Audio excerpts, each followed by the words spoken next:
I'm here to deliver a simple message. There has never been a better time to hire, to build, to invest, and to grow in the United States. America is open for business, and we are competitive once again. CNN Money Switzerland spoke to economist and Nobel Prize winner Joseph Stiglitz for reaction to Trump's speech, and he was far from impressed.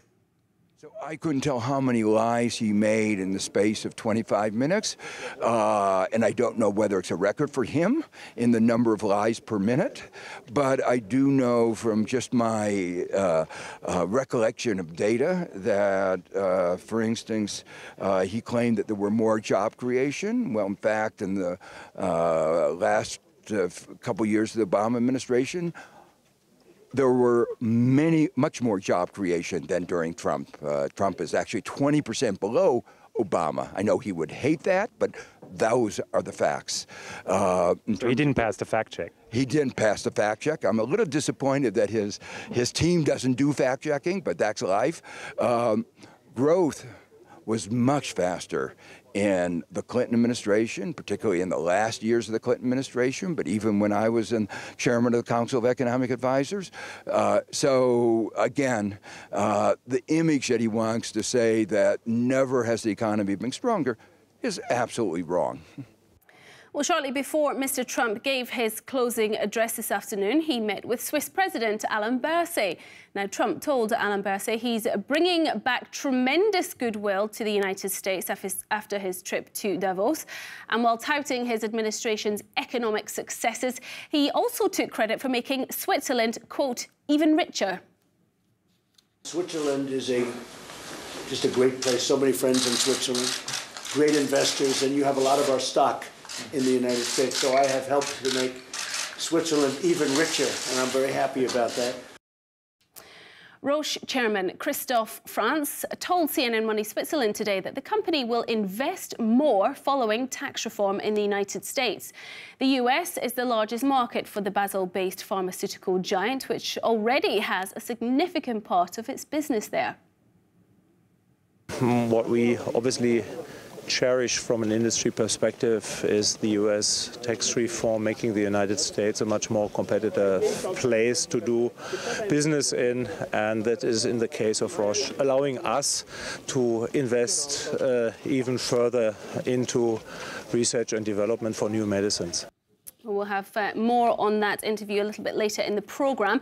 In other news, meanwhile, this Friday, fights broke out in French supermarkets after they started selling Nutella at a 70% discount. Riot scenes broke out across the country as people threw themselves on store employees as they brought out boxes of the product. Police were even called in to break up the fights. Ferrero, the Italian company behind Nutella, recently bought the American confectionery business of Swiss Nestlé for $2.8 billion. And in sports news, Roger Federer has earned himself a spot in the Australian Open final after defeating South Korea's Hyun Chung. Now, it was not the match that Federer had in mind after Chung retired with foot blisters in the second set. The defending champion will now go up against Croatia's Marin Cilic on Sunday.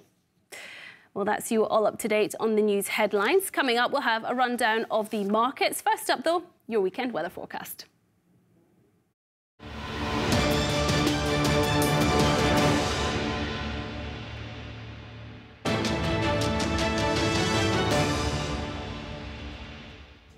Welcome to the CNN Money Switzerland weekend weather, starting with Saturday.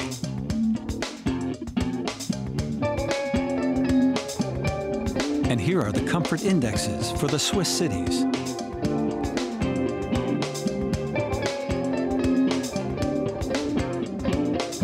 Let's have a look for Saturday in Europe.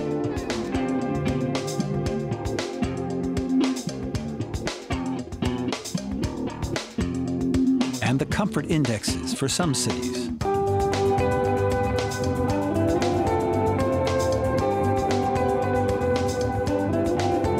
Let's go to Sunday in Switzerland.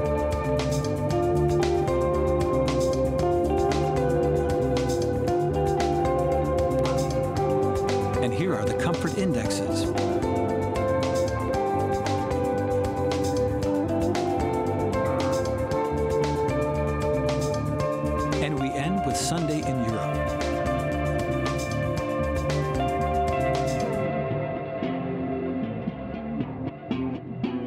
and discover the more attractive cities based on the weather.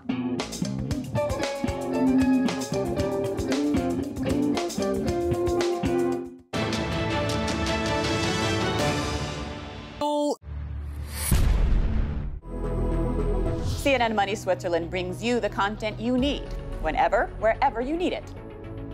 On our website, cnnmoney.ch, or on your favorite social media platform. Only from CNN Money Switzerland. News programs are usually full of short stories that barely go beneath the surface. We give you the big picture every weekday evening at 7 p.m. The big picture goes deeper, looking at an issue from different angles and bringing you the guests that take time to speak, explain and elaborate. Our viewers get a deeper understanding of the day's issues and the context that underlies them. The big picture, weekdays from 7 to 8 p.m. How do you make sure you're feeling good? Join us on Feeling Good, the programme that brings you the latest innovation in Switzerland for a long and healthy life. Feeling Good with Amanda Kane on CNN Money Switzerland.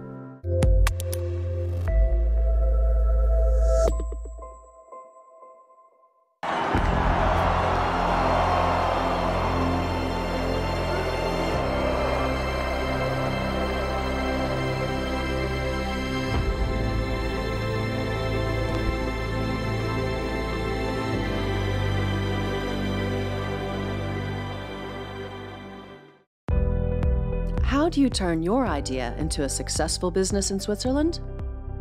If you want to develop your business, have individual mentoring and coaching, optimize your business model, develop a marketing strategy, acquire new skills, learn how to network. Romandie Formation, business opportunities anywhere.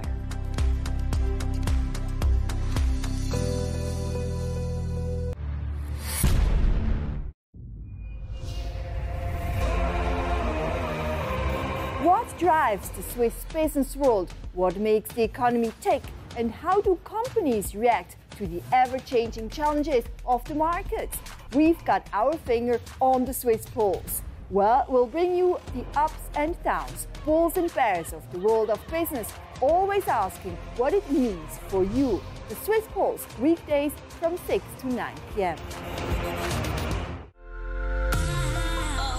Spotlight, CNN Money Switzerland's program dedicated to lifestyle, celebrity, entertainment and culture. We bring you a snapshot of the latest trends in Switzerland and around the world, from Hollywood to design, big names and rising stars, to art collectors and architects. It's right here under the spotlight. Spotlight with Martina Fuchs on CNN Money Switzerland.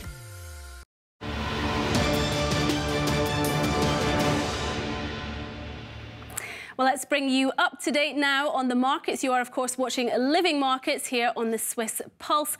And we'll start with the Swiss Blue Chip Index, the SMI. It ended the day in the green. You can see there up 0.34%. SGS achieved the biggest gains of the day here, together with Lonza and Credit Suisse. Now, bad news for Swiss export companies. Let me explain why. After the Swiss franc weakened in the last weeks, it's getting stronger again. The euro getting cheaper, as you can see today. 1 euro costs 1.1619 francs. And this, in fact, marks a one-month high. The dollar too, let me bring you that. The denier continues to weaken against the franc. $1 costing 0.9363 francs. Good news, though, if you want to book a flight to the United States. Let me bring you one company's news today. Givaudan, they reported some good figures for 2017. This is the fragrance and flavour makers. Now, as you can see, sales were up 8.3%.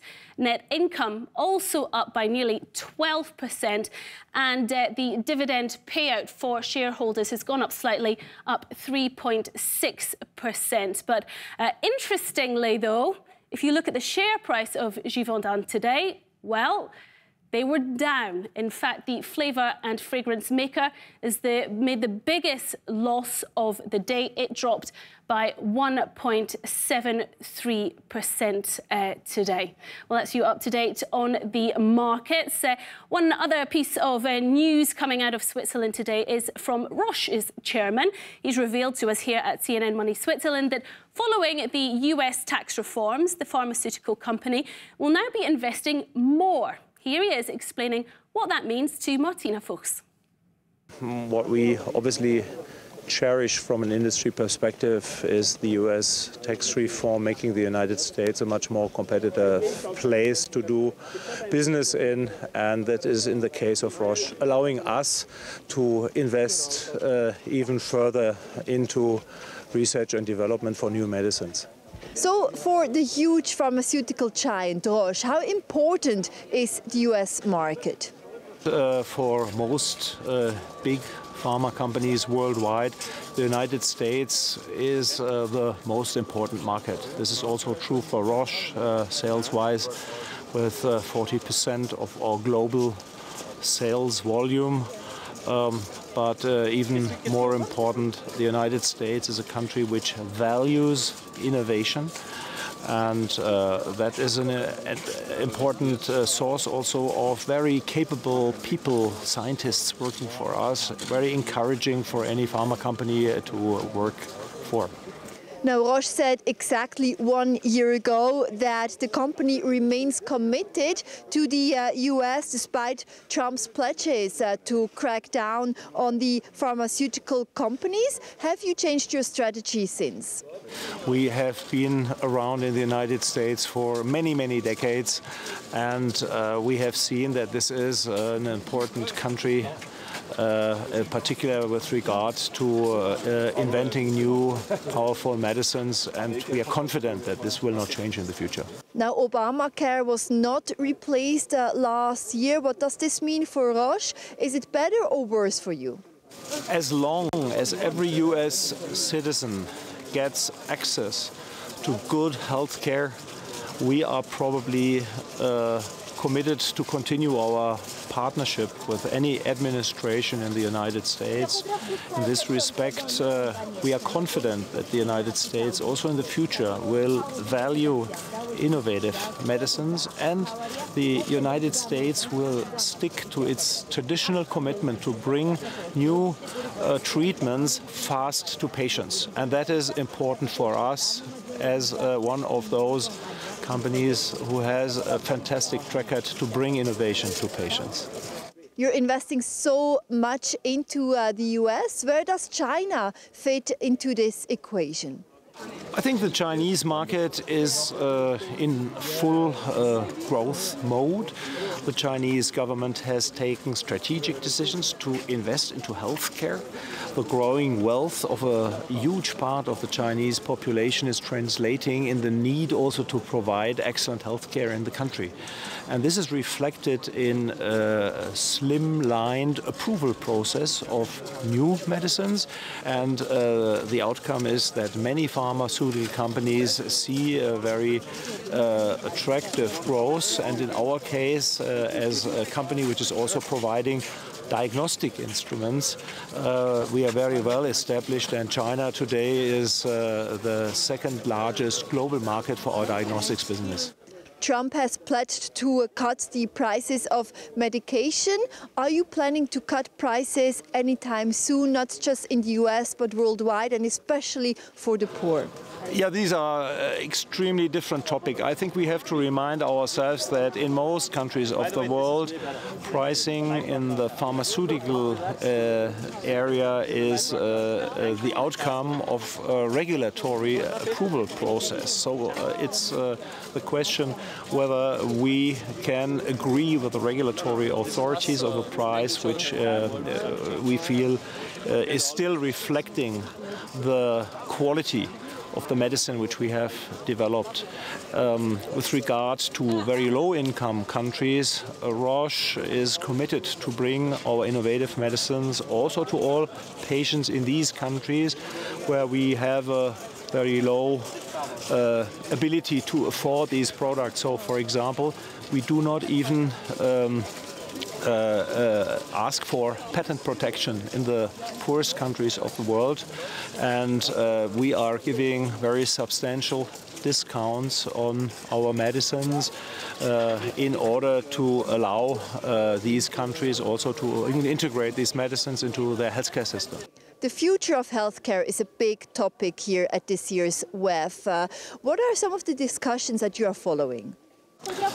I think the biggest challenge for many countries, particularly here in Davos, also we meet a lot of representatives from developing countries, and development also means development of the healthcare system. And healthcare traditionally is an area in politics which is close to everybody's heart, so the regulation is also different in each country. And we, as a company being active in 150 countries worldwide, we can share our observation, what system works and what doesn't work. And this is the basis for very, very fruitful and interesting discussions with different government authorities from different countries. Well, it's not just Roche looking to benefit from the US tax reforms. It really has been the talk of the World Economic Forum. CNN's Richard Quest spoke with the CEOs of Coke, Dow, Cisco Systems and Cantor Fitzgerald about how their companies will benefit from the tax changes. Clearly, at a lower tax rate in the US, more opportunities will be attractive in the US because you will make a greater return ultimately, or you'll be able to chase other opportunities. So I think over time it will lift the economy, and we will see more opportunities to invest in the US than we did before, because in the US the tax rate's gone from 35 to 21. So clearly there'll be things we're interested in that we weren't necessarily before.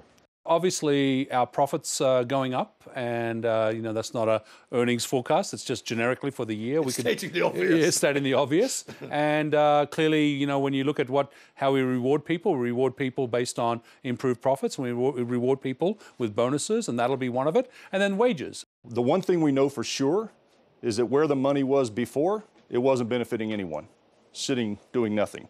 So bringing it back, investing in our employees, investing in R&D, and investing in innovation, those things are going to be good for the United States economy.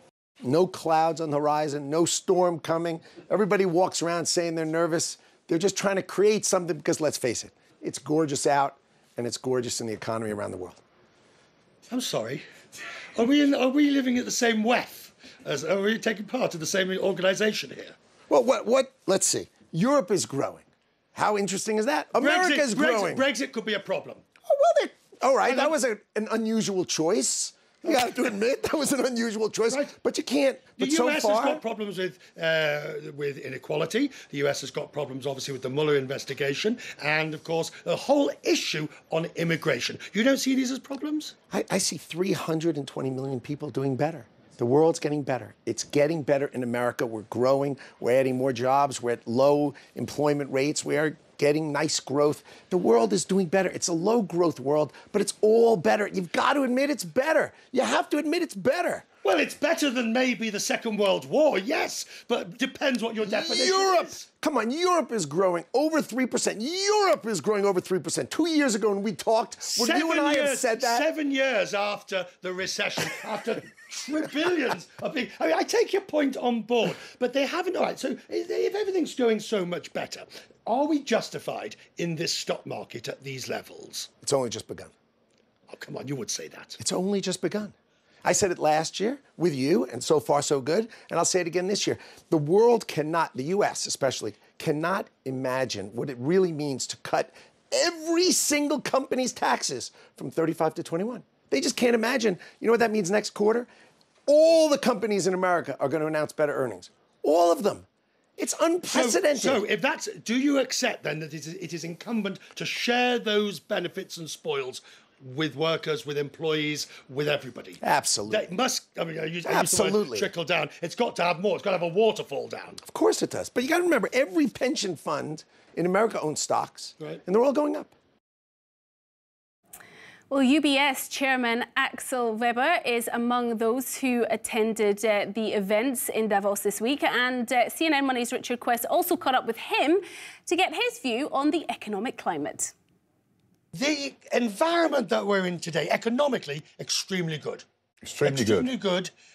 Stock market at record highs, with the scintilla of prospect of maybe trade problems, but you are worried. Well, the mood is good, in my view, too good, and it's too good to be true. If you look at what emerged since December, in most of the developed countries, there is 150 to almost 200 basis point difference between sentiment and actual data. And the real question is, what is going to prevail? In my view, the US has something to show for, so growth is going to come up, and sentiment data are probably tracking that there is some dynamics coming from tax reforms. In Europe, they don't have yet anything to show for. So I think Europe needs to get its act together. And like the leaders here said, Europe needs to have a new vision of what holds Europe together. If you're right, that there is this disparate between the reality and the prospect, then how does it manifest? Do we see a tumble in stock markets? Do we just see slower growth? No one necessarily forecasts a recession, but a slowdown is being widely spoken about. A slowdown is talked about. And if you look at financial markets, there is a record low volatility. There is complacency in the market. And I think at this point in time, people are investing in products where they do not get the price for risk. And risk at the moment is completely underpriced in the market. And when risks do come back, and there are some unpriced risks, the market will correct.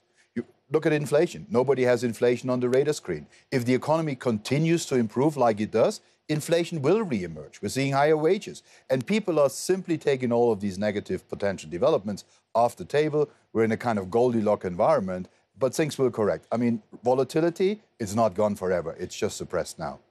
Is this the central banker in you speaking? This sort of, I better have an umbrella and I see clouds sort of on the other side of the mountain?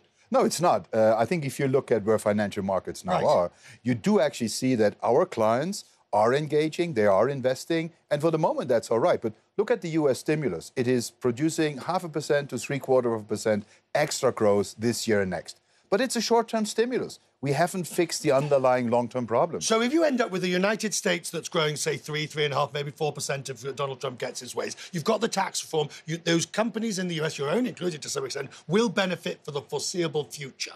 Right. This divergence between the US and the rest of the world, where does that fracture line come into play? So what is Europe showing for that will basically lead it down the same way as the US? And I think you're absolutely right. The US will largely grow faster. They will see a positive momentum. But what is keeping Europe together? You can't rally a continent around a currency. And the whole project of European integration really needs reinvigorating. That's what the leaders are here for. But who's responsible for that? Macron seems to be the one leading the way. Angela Merkel, until she gets her new mandate, and even if she does get a new mandate for next time, it'll be a weak one at best. Sure, but look at the project. Banking union, deposit insurance, capital market union, all of these projects are around financial integration. That's not going to take the people of Europe forward. You need to rally the people about something that creates identity. And cold cash doesn't create identity. It doesn't, but that does create, there are structural fractures. Come over to the board and choose a colour. I'll take black. And if you're fractured... Go on, how fractured are we? We're much fractured and we're going to go for more. Well, lots more reaction to come from the World Economic Forum today. Of course, it has now closed after 3 days of meetings, speeches and world focus. And of course, US President Donald Trump has been the talk of the town today after he addressed delegates and presented his America First agenda. In the speech, he criticised what his views as an unfair global trade system. But America First does not mean America alone. When the United States grows, so does the world. American prosperity has created countless jobs all around the globe, and the drive for excellence, creativity, and innovation in the U.S. has led to important discoveries that help people everywhere live more prosperous and far healthier lives. As the United States pursues domestic reforms, to unleash jobs and growth, we are also working to reform the international trading system so that it promotes broadly shared prosperity and rewards to those who play by the rules. We cannot have free and open trade if some countries exploit the system at the expense of others. Well, CNN Money Switzerland spoke to economist and Nobel Prize winner Joseph Stiglitz for reaction to that speech, and he was far from impressed. I couldn't tell how many lies he made in the space of 25 minutes, and I don't know whether it's a record for him in the number of lies per minute, but I do know from just my recollection of data that, for instance, he claimed that there were more job creation. Well, in fact, in the last couple years of the Obama administration, there were much more job creation than during Trump. Trump is actually 20% below Obama. I know he would hate that, but those are the facts. So he didn't pass the fact check. He didn't pass the fact check. I'm a little disappointed that his team doesn't do fact checking, but that's life. Growth was much faster in the Clinton administration, particularly in the last years of the Clinton administration, but even when I was chairman of the Council of Economic Advisors. So again, the image that he wants to say that never has the economy been stronger is absolutely wrong. Well, there's plenty more to come. Reaction to Trump's speech and the rest of what's been going on over 3 days of the World Economic Forum. That's coming up after this short break. Join us again in a few minutes here on The Living Markets.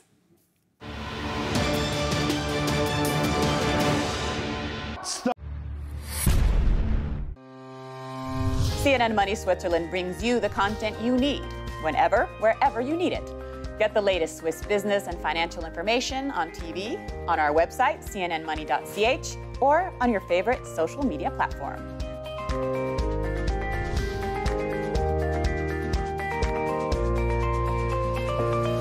The best Swiss business news whenever and wherever you need it. Only from CNN Money Switzerland.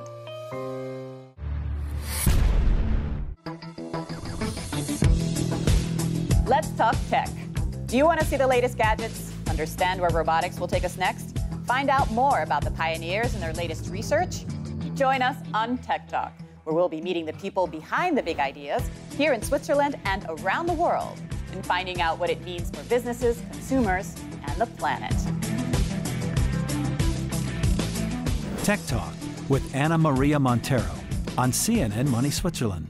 The Newsmaker is the ultimate talk show where the biggest names in Switzerland tell you their most important stories. We delve into the economy, markets, politics, real estate, media, technology, and more to sharpen your mind and broaden your horizon every weekday from 8 to 9 p.m.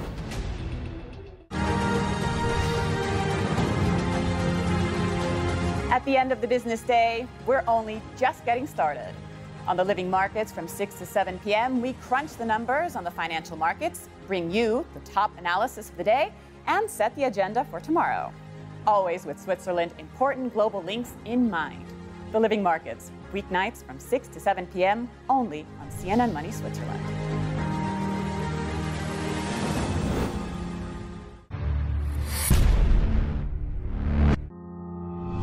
I've spent all of my career in the field. And I think that informs who I want to talk to, but more importantly, who wants to and who accepts to talk to me.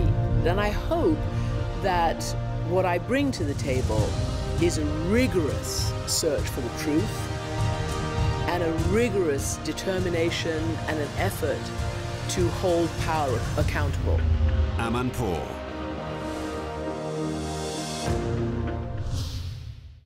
From climate change to international conflicts, human rights and business ethics, on International Geneva, we will discuss global issues with some of the biggest stakeholders and explain why you should care.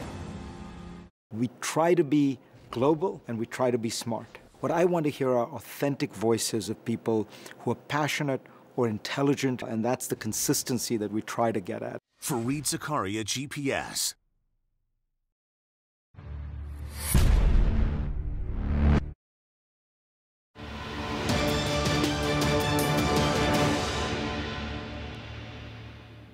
Welcome back. You're watching the living markets here on the Swiss Pulse, and we're going to head straight over to Davos now, where we can join Martina Fuchs for a rundown of a pretty busy 3 days of the World Economic Forum. Martina, it's been an intense ride. You've been there for the whole event, and you're there with CNN's John Defterios, and I guess it's pretty obvious what everyone's been talking about. Absolutely, it has been an action-loaded couple of days here in Davos, Hannah, as the 48th World Economic Forum is wrapping up officially. Now, John Defterios is joining us again, CNN's Emerging Markets editor. Now, John, we were both in the Congress Center when US President Donald Trump delivered his speech, and the main message he was pushing for was really America first, but not only. Now, what was your reaction to that? Well, I think you make a fantastic point. I think he was trying to redefine what America first meant. It was defined before by his protectionist tones, and this time he was trying to shift it and say, look, we just want America to be more competitive. We want to be able to pull as much investment in as possible. Let's be really blunt. This is a sales pitch by a businessman who likes to sell properties, and he knows how to keep it very simple and direct. A 15-minute speech, even the question and answer with the founder, Klaus Schwab, was very direct, not too complex. He stayed away from the hot-button issues, attacking the post-World War II architectural big institutions, the United Nations, the International Monetary Fund, NATO. He stayed away from all the attacks on that, and I think that was a relief to the other policymakers that were in the building. So, yes, nice and clear for the business leaders, no complexities for the policy leaders, but he didn't really define his position on trade right now, and I think we have to reserve judgment to say, are you really truly trying to engage with the rest of the world, or are you going to pick and choose trade disputes like he did with China this week? Now, only yesterday, John, we talked about maybe some African business leaders staging a walk out of the auditorium, but nothing of that happened because of Trump's remarks and the S word. Is this showing kind of a weakness among the international community? No, I think it shows some civility, to be candid with you, and something we've been lacking within the Trump administration. He's kind of shocked us so much that the decorum has dropped to an all-time low. I think there's also some pretty good work behind the scenes that we're not seeing from the World Economic Forum and Professor Schwab. I'm sure he spoke to those chief executives from Africa who were saying, look, is this the message you really want to send? Do you want to go hand-to-hand combat with Donald Trump? Let's kind of take the high road. He didn't get huge applause, by the way. It was kind of a tepid response to Donald Trump. I think it was a sign of relief. I also think he set the bar so low last year with his shocking inaugural speech that it was very easy to hop in and make it a pretty good play, right? It wasn't hard to convince his crowd. He just had to play it pretty safe, and that's what I think he did this time around. A victory lap is what I called it for Donald Trump. That's what he wanted everybody to see. I cut taxes, deregulated, and I'm going to deliver infrastructure reforms. I'm your man, and he wanted to let everybody know he's had success in the first year. Absolutely. Well, part of his speech was actually a little bit like a sales pitch, right? A lot of people I spoke to afterwards in the Congress Center were saying, like, he's, you know, trying to attract more foreign companies again to the U.S. because of the tax reform and the deregulation there. But do you think that was convincing enough for some of the big business players here in the WEF Forum? Look, they have to look after their bottom lines. That's the reality, right? So you lower the tax rate for them to invest back into the United States. It's terrific. I think he unfortunately likes to preserve the coal producers and the nuclear operators when he should look at green technologies, which will create a lot more jobs. I think the Europeans get that, and they'd like to invest in America for that in the future. So I think that was a mistake. But let's compare Donald Trump to President Xi Jinping. I really think we've seen President Xi fill a vacuum in the world left by Donald Trump. Donald Trump is playing to the domestic audience, trying to get investment, trying to boost growth. Those are all very good things. But if you're looking for global leadership, and I'm thinking kind of in the spirit of Angela Merkel, for example, in the last few years, I think the G20 has grown a backbone, a very stiff backbone, and they're willing to speak up against Donald Trump. I think the U.S. has lost a lot of ground geopolitically. China stepped up, Germany stepped up, France has stepped up, and I think that's very healthy for the world, because before they used to follow the American lead all the time. Absolutely, but really a stark and sharp contrast to the Chinese president's speech exactly 1 year ago on the same stage. Now, personally, what was your highlight? You're also wrapping up your coverage of CNN International today. What was outstanding for you? Well, I think we have to put this in the league in terms of kind of star power or crowd power. In the league of Bill Clinton in 2000, Nelson Mandela in the mid-1990s. I mean, my first Davos was in 1990 after the fall of the Berlin Wall, and we had, Helmut Kohl, Maurer of East Germany, Yeltsin, Gorbachev, Maggie Thatcher, Francois Mitterrand. I don't think you'll never beat that, actually. But this was an incredible meeting, and it's a tribute to the executive chairman, Klaus Schwab. Come on, he brought 70 leaders and did a little exclamation point with Donald Trump at the very end. It's pretty strong, I think, overall. Thank you very much for joining us, John Defterios. Yeah. So this is wrapping up our CNN Money Switzerland coverage for the very first time here at the WEF in Davos. We'll be back again in exactly 1 year from now. Okay, Martina and John, thank you both very much indeed. And we'll actually be live a little bit later from Davos in the Swiss Pulse, so you don't have to wait quite the full year to get a little bit more reaction from there. Before that, though, the fourth industrial revolution. It alters the way we live, work and relate to one another. It also affects nearly all areas of the public and private sectors. In part 2 of our interview with Credit Suisse chairman Urs Rohner, he tells us and our editor-in-chief Urs Gredig just how digitalisation affects the banking industry and how Credit Suisse is keeping up with trends. Well, you have to distinguish several factors. Of course, innovation has always been on top of our minds, and in particular in the last couple of years, it was an absolute requirement for the banking industry to innovate. Several reasons: after the financial crisis, more stability in the system, better processes, better customer experience, but also margin compressions, all of which has resulted in a lot of pressure for the banking system to innovate. Digitalization is a help for that. It has helped the banking industry to understand some of the processes much better, make them safer. Is it a real disruption in the strict sense of the word? I wouldn't say so. Banking industry was disrupted 70 or 80 years ago when the retail banks were actually invented, not now. But what we see is a continuous trend towards digitalization. And you see it in all areas of banking. And it has a huge impact. And it will continue to have a huge impact. And ultimately, I think it will drive consolidation in the market. Let me get back to a point which surprises me. You said you don't really see a disruption in the banking industry. Yeah, I mean, we can say it could be a semantic problem. But real disruption, according to the CEO of Professor Christensen in Harvard, basically would require that somebody comes in at the low end of an industry that is not really serviced by the incumbents, and then comes in with a low budget product that he gradually then upgrades.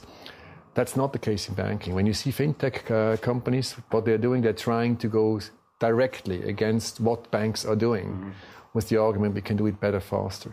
That is not so easy, as experience has shown.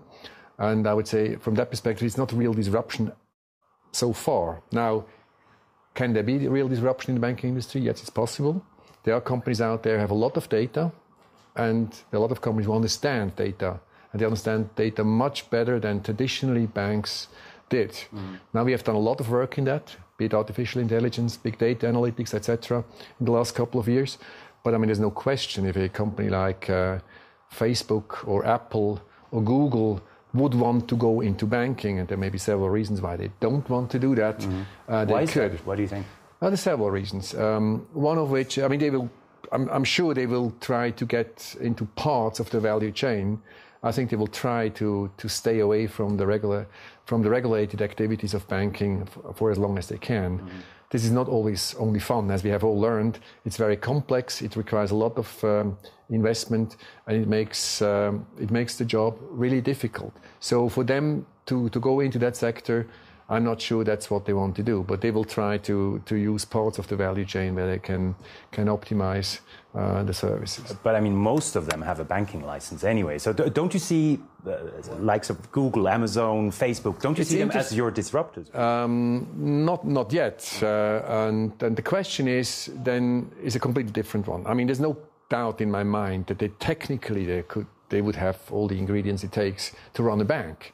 The question is, would they want to go into it, and how would it look like? In the end, what we have seen so far, most fintechs over time have gone very close to the regulated sector. Some of them have even applied for banking licenses. Now, I know that these companies have applied for banking licenses. Some of them have them. Have they become big banks? No, certainly not so far. Now, for the traditional banking industry, the question is a different one. And that's not actually a bad question to ask yourself if you are in that industry. You have to think as to what really is a bank. What are you doing? What distinguishes you from others? Now, this is not technology. Normally, it's not processes. I mean, no customer cares whether you have a very sophisticated account opening system or not. That's not why he will bank with you. Ultimately, it comes down to other things like service quality, performance, online performance, and your ability to understand complex financial problems and work with the client to find proper solutions. That's what banks can do. The human factor, and what I would say the fact to understand very complex situations probably requires more than even a very complex robo-advisor or an algorithm can do. And that's something which banks can provide, coupled with brand, which has obviously the brand and trust has a very important effect on it too. And the combination of these things, that's what you should drive as a traditional bank. And it's not a surprise that, in particular, the traditional big and successful Swiss banks, what they're doing, trying to get to the upper end of that segment. And typically have high net worth and ultra high net worth individuals that have more complex requirements, or clients who are with us over proportionally. And that's the business we drive. To get into that business, I don't think is what Google or Facebook would necessarily want to do. That's probably where tradition helps as well. And if you say that they might not want to get into the business right now because of regulation, it's quite interesting because banks often complain about these regulations. But in this case, it's more a blessing than a curse because it keeps the... I would say it's actually both. And banks would not be well advised if they believed that this will be a hurdle or impediment for others to actually go into this sector.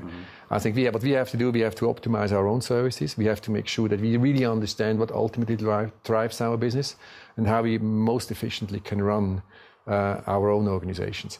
And regulation is necessary in many respects, also for stability of the overall system. But to use that as a pretext for others that will try to go into it, I think that's not the right recipe for long-term success. To achieve long-term success, you have to have a strategy, and that's part of the job of being a chairman of a bank as well.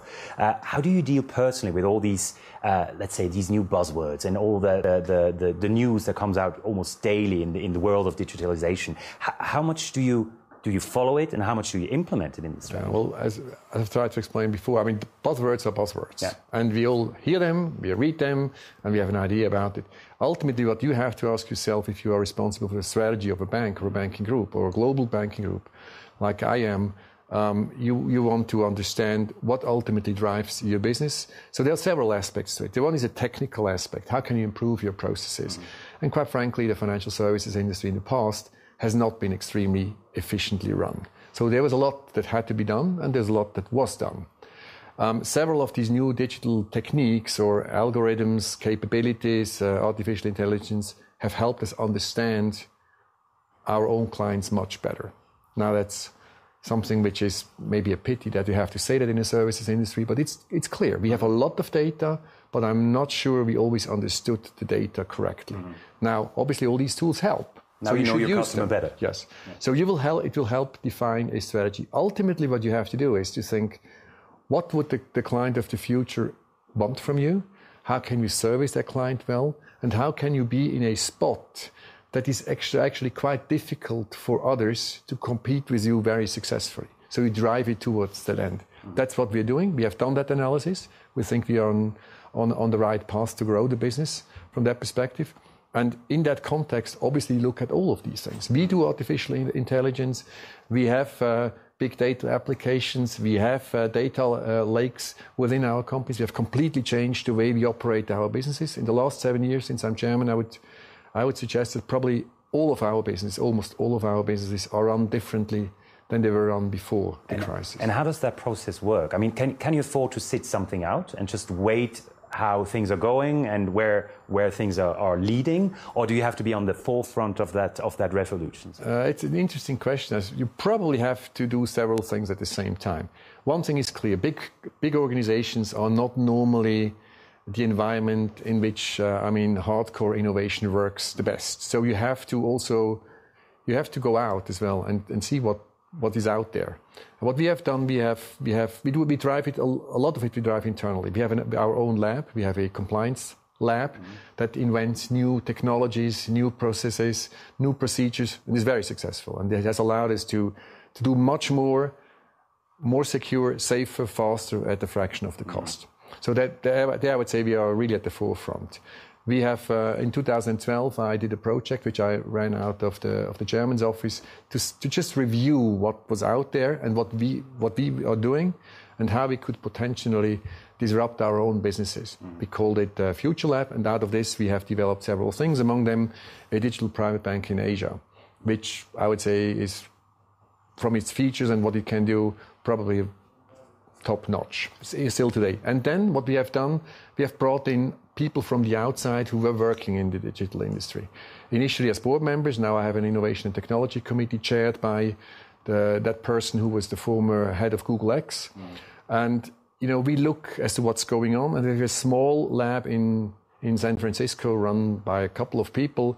What they're trying to do, they're trying to look at cutting edge technology and what that could mean for banking. Okay. And the combination of these things will ultimately, I think, be the solution. Now, what that means is that the difficult point in time is when you have something which you think is actually great and you want to implement it or roll it out through a big organization. Which takes time. It takes time. It's usually not trivial to do it for a number of reasons. And that's when you have to work top down and bottom up and make sure that people are interested in it. The crucial thing in the end is that management stands behind it and wants to change it. And if it comes from the top of management, then I think it works. Something I'm sure you're looking at very closely is the blockchain technology. For some might claim or arguably say this is one of the biggest revolutions we have ever had in this field. Certainly a disruptive technology as well. Some argue as well that banks will be unnecessary in the future. How do you see that? I don't think so. I mean, this distributed ledger technology, which basically is what blockchain stands for, is a means to store data or information in a way which is secure and spread out across several servers. Now, that's something which is obviously very helpful and in the future will be extremely helpful for the settlement of transactions, maybe for storing of contracts, etc. There's no doubt in my mind that this will be a very, very important tool in the future. Will it come in the next year or two? I doubt it. We spend a lot of time actually looking into it. We have a lot of activities within our company. We have a special group that actually looks at blockchain technology. And so my guess would be that it will take 10 to 15 years until it's really relevant, but it will be very relevant. Will it disrupt banks? No. It will just be one way as to how we do certain things. Now, there are aspects in the value chain, custody, settlement of transactions. That's not something where you will be able to charge a lot of money to clients. Yeah. But quite frankly, that's already now not an activity that is really of high value to banks. Honestly, do you understand the blockchain completely? No. The answer would be no. And I think you can try to understand what it is. I mean, I think the biggest misconception that people have about blockchain is that if they think it's a currency. It is not a currency. Is it something else? Is it basically a non-interest-bearing asset class, akin to what gold is, digital gold or whatever? Could be. Is it an object for speculation? Yes, definitely. Now, the volatilities are extremely huge. So, I mean, I don't think it's really an asset class where retail investors should invest in. I personally am very skeptical about it. And, I mean, You don't have any cryptocurrencies then? I don't personally know. I think that the one thing that is quite interesting about it is people believe that that the advantage of it is it's you can do a lot of transactions very secretive, in a secretive way, etc.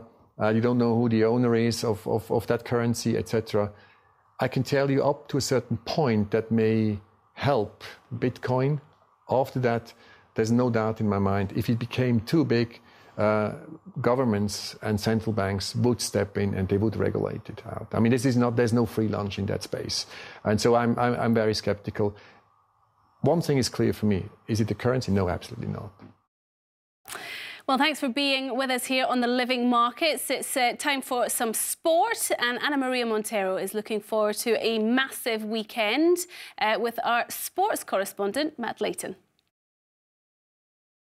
This weekend, one of the world's most glamorous events will take place in the Swiss mountain resort of St. Moritz, the 34th edition of the Snow Polo World Cup. 4 top international teams will be competing for the honor of being the best this year. Matt Layton joins us again now in our studios. That sounds like a lot of fun. Snow polo? I didn't even know you could do that. Well, you need a bit of craziness and a good idea. And so 35 years ago, some locals, Reto Gazzani and his friends said, let's think about it. We like polo. We have a big lake. In the winter, it gets cold. It freezes over. Freezes over. You need about 30 centimetres of ice. That was solved. Okay. They invited teams. They started with a small pitch. Now they have a huge pitch, 180 metres by 90 metres. And they said, let's do it. They fixed the dates. And then they said, how do we put it together? If you look at 2018, budget around about 2.5 million Swiss francs. So how do you get the money? It's glitzy, it's St. Moritz, it's glorious. 1.8 million Swiss francs from sponsors. Hospitality. It's such a shame that some of the tickets have sold out. VIP for the day, 650 francs. Gala dinner, 850 francs, but they've sold out. So that brings in about 600,000 Swiss. And then about 100,000 subsidy, but goes also to help put on the snow racing, the turf, later in the season. The weather for an outdoor event is always a risk. How do these guys manage these kinds of risks or challenges? Insurance, first of all, because obviously the major sponsors require that. That's around about 100,000 Swiss. And then you cross your fingers. The most important thing is you need the temperature for the water to freeze. So physically this year, 3 weeks ago, it was, oh no, you could almost swim in the lake. And then what's happened is it's frozen, but there was some snow, it warmed up, so there's about 4 or 5 layers now, and it's not perfect, but they're working 24 hours a day. There's about a metre of fresh snow fallen. You can't wipe it off, because then you you mess up the leverage of the actual ice. So they actually push it down. But that's the risk of, well, clearly there's a risk of not amusing the people, but the organisers have now been doing this for 30 years. They know what to do. There's no big screen because it'd be too heavy and they want people to talk to each other. You make sure you have an event, which is the polo. 4 top teams, matches Friday, Saturday, Sunday, and then you provide the infrastructure. The top hotels in the world are having the biggest parties.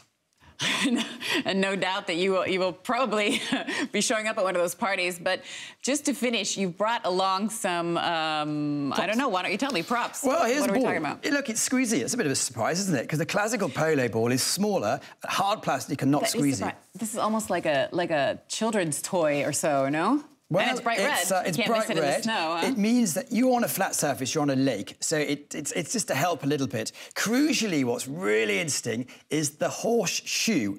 So you have studs, so you can grip. When I'm talking I'm talking the 100 polo horses that are going to be there for the weekend. Each team is allowed 20 horses, and you can switch after each chukker. Clearly, there's 4 chukkers. But crucially also, they have a bit of rubber piping. Okay. This, what it does, is it stops the snow getting up into the hoof. So the reason it looks so amazing and dramatic is they have their winter tyres on, effectively. And winter garment, I take it? Absolutely. This is a very smart example. It's a thick jersey, and because the temperature might be -5, -10, they have very smart kit, but yes, it's extra thick. So it's all really, really luxurious products, and the event is set to be every year. They've signed a contract until 2027. It's a new company that's taken over, same management, but it's going to be promising to be really spectacular, whatever the weather. Well, we will certainly be checking in with you, our man on the inside, on Monday to see who has taken the trophy. Look forward as to the it. polo champ in St. Moritz. Thanks again for all your information and for your props. Thank you. Thank you. Well, that's it from us on the Living Markets tonight. Up next is The Big Picture. Don't go away.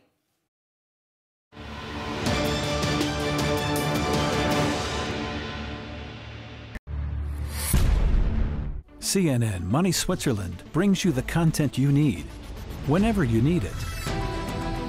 Get the latest Swiss business and financial information on TV or on the go through our website, cnnmoney.ch, or through your favorite social media. The best Swiss business news, whenever and wherever you need it. Only from CNN Money Switzerland.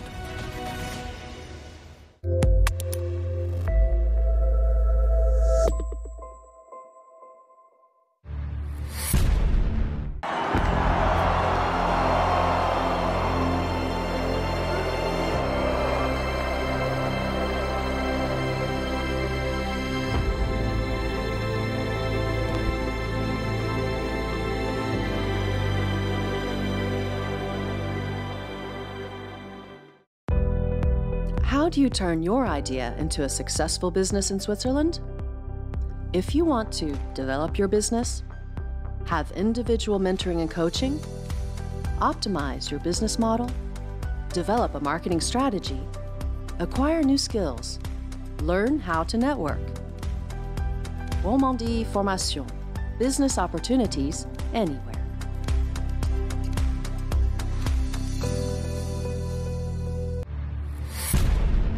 What is time? Time is definitely a weird thing, but as humans, we are deeply connected to it. We want more of it. We need more of it. The entire planet is at our fingertips, a single click away. Day and night, we are flooded by news, fake news, stories, commercials, pictures, videos, push messages, information in our digital world travels as fast as the blink of an eye. At CNN Money Switzerland, we understand information is intrinsically linked to time. Time directs us to the origin of a story. Time allows us to watch it unfold. Time is the tool we use to predict what's to come. Our vision is to challenge news by turning a simple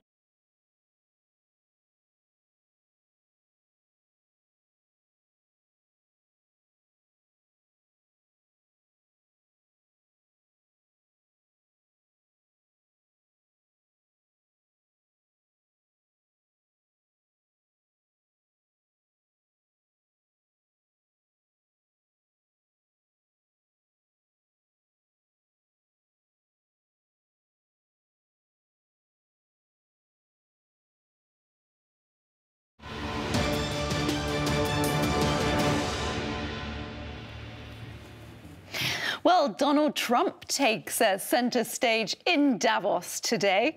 On trade, he told world leaders that America comes first, but he did stress that doesn't mean America alone. Also this hour, we'll be putting the spotlight on Switzerland's relationship with America. Swiss President Alain Berset met with the US leader, and taxes were on the agenda.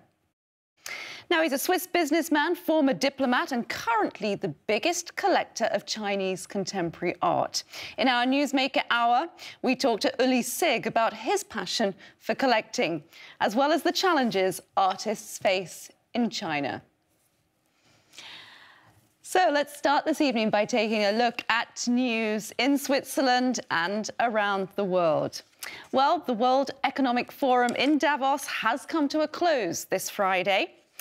For 3 full days, global business leaders and politicians have put the world in focus.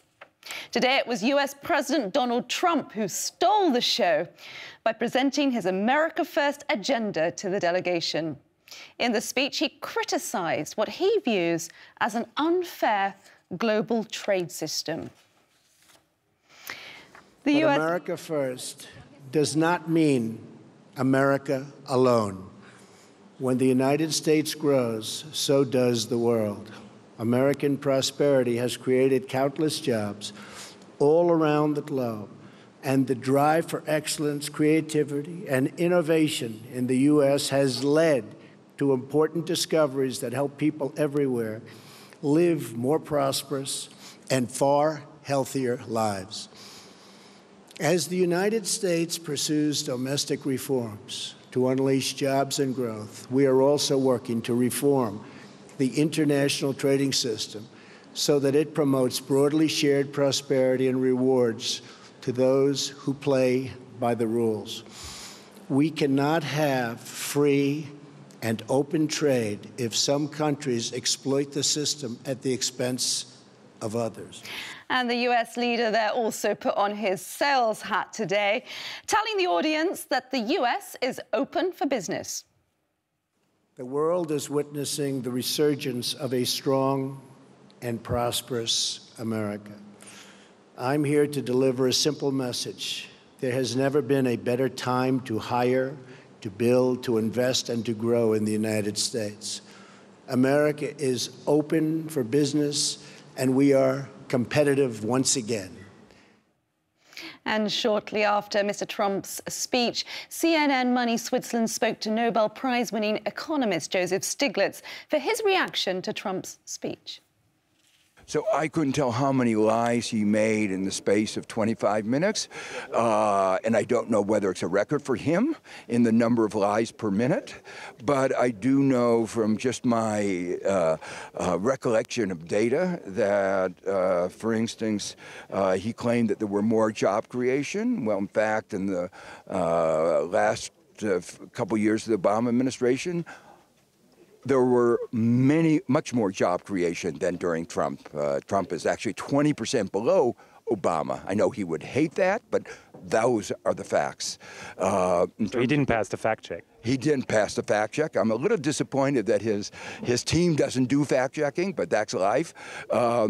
Growth was much faster in the Clinton administration, particularly in the last years of the Clinton administration, but even when I was chairman of the Council of Economic Advisors. So again, the image that he wants to say that never has the economy been stronger is absolutely wrong. US President Donald Trump made time today to meet with Swiss President Alain Berset.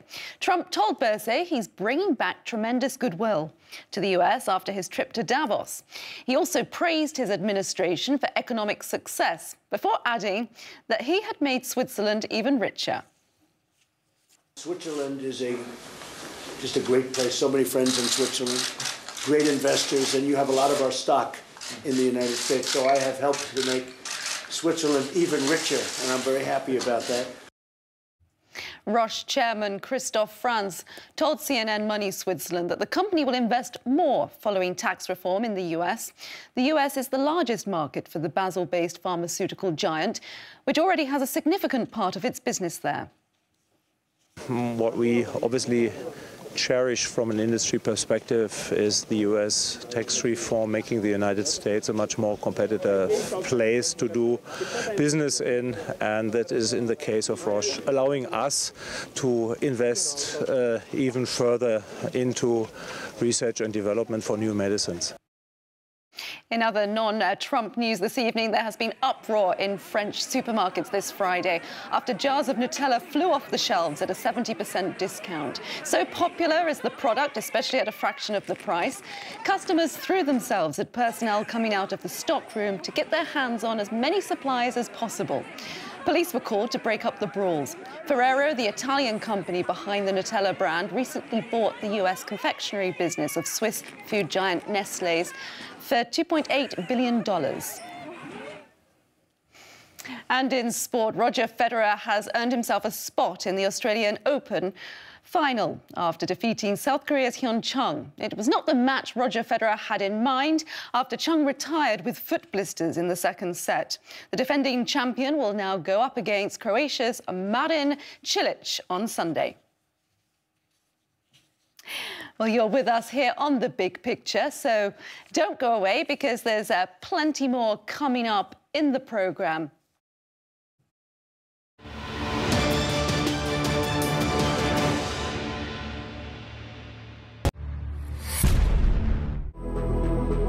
CNN Money Switzerland brings you the content you need, whenever, wherever you need it. On our website, CNNMoney.ch, or on your favorite social media platform. Only from CNN Money Switzerland.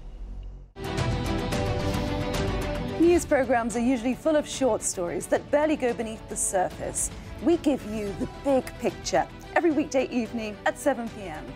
The big picture goes deeper, looking at an issue from different angles and bringing you the guests that take time to speak, explain and elaborate. Our viewers get a deeper understanding of the day's issues and the context that underlies them. The big picture, weekdays from 7 to 8 p.m. How do you make sure you're feeling good? Join us on Feeling Good, the program that brings you the latest innovation in Switzerland for a long and healthy life. Feeling Good with Amanda Kane on CNN Money Switzerland.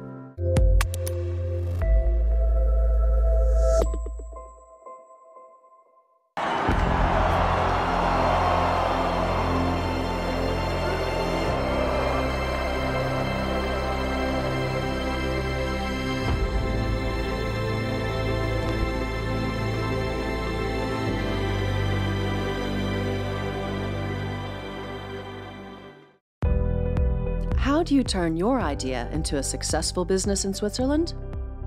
If you want to develop your business, have individual mentoring and coaching, optimize your business model, develop a marketing strategy, acquire new skills, learn how to network.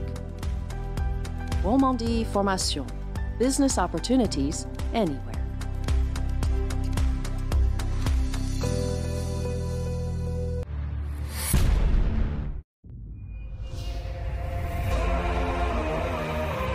What drives the Swiss business world? What makes the economy tick? And how do companies react to the ever-changing challenges of the markets? We've got our finger on the Swiss pulse. Well, we'll bring you the ups and downs, bulls and bears of the world of business, always asking what it means for you. The Swiss Pulse, weekdays from 6 to 9 p.m. Spotlight, CNN Money Switzerland's program dedicated to lifestyle, celebrity, entertainment and culture. We bring you a snapshot of the latest trends in Switzerland and around the world, from Hollywood to design, big names and rising stars, to art collectors and architects. It's right here under the spotlight. Spotlight with Martina Fuchs on CNN Money Switzerland.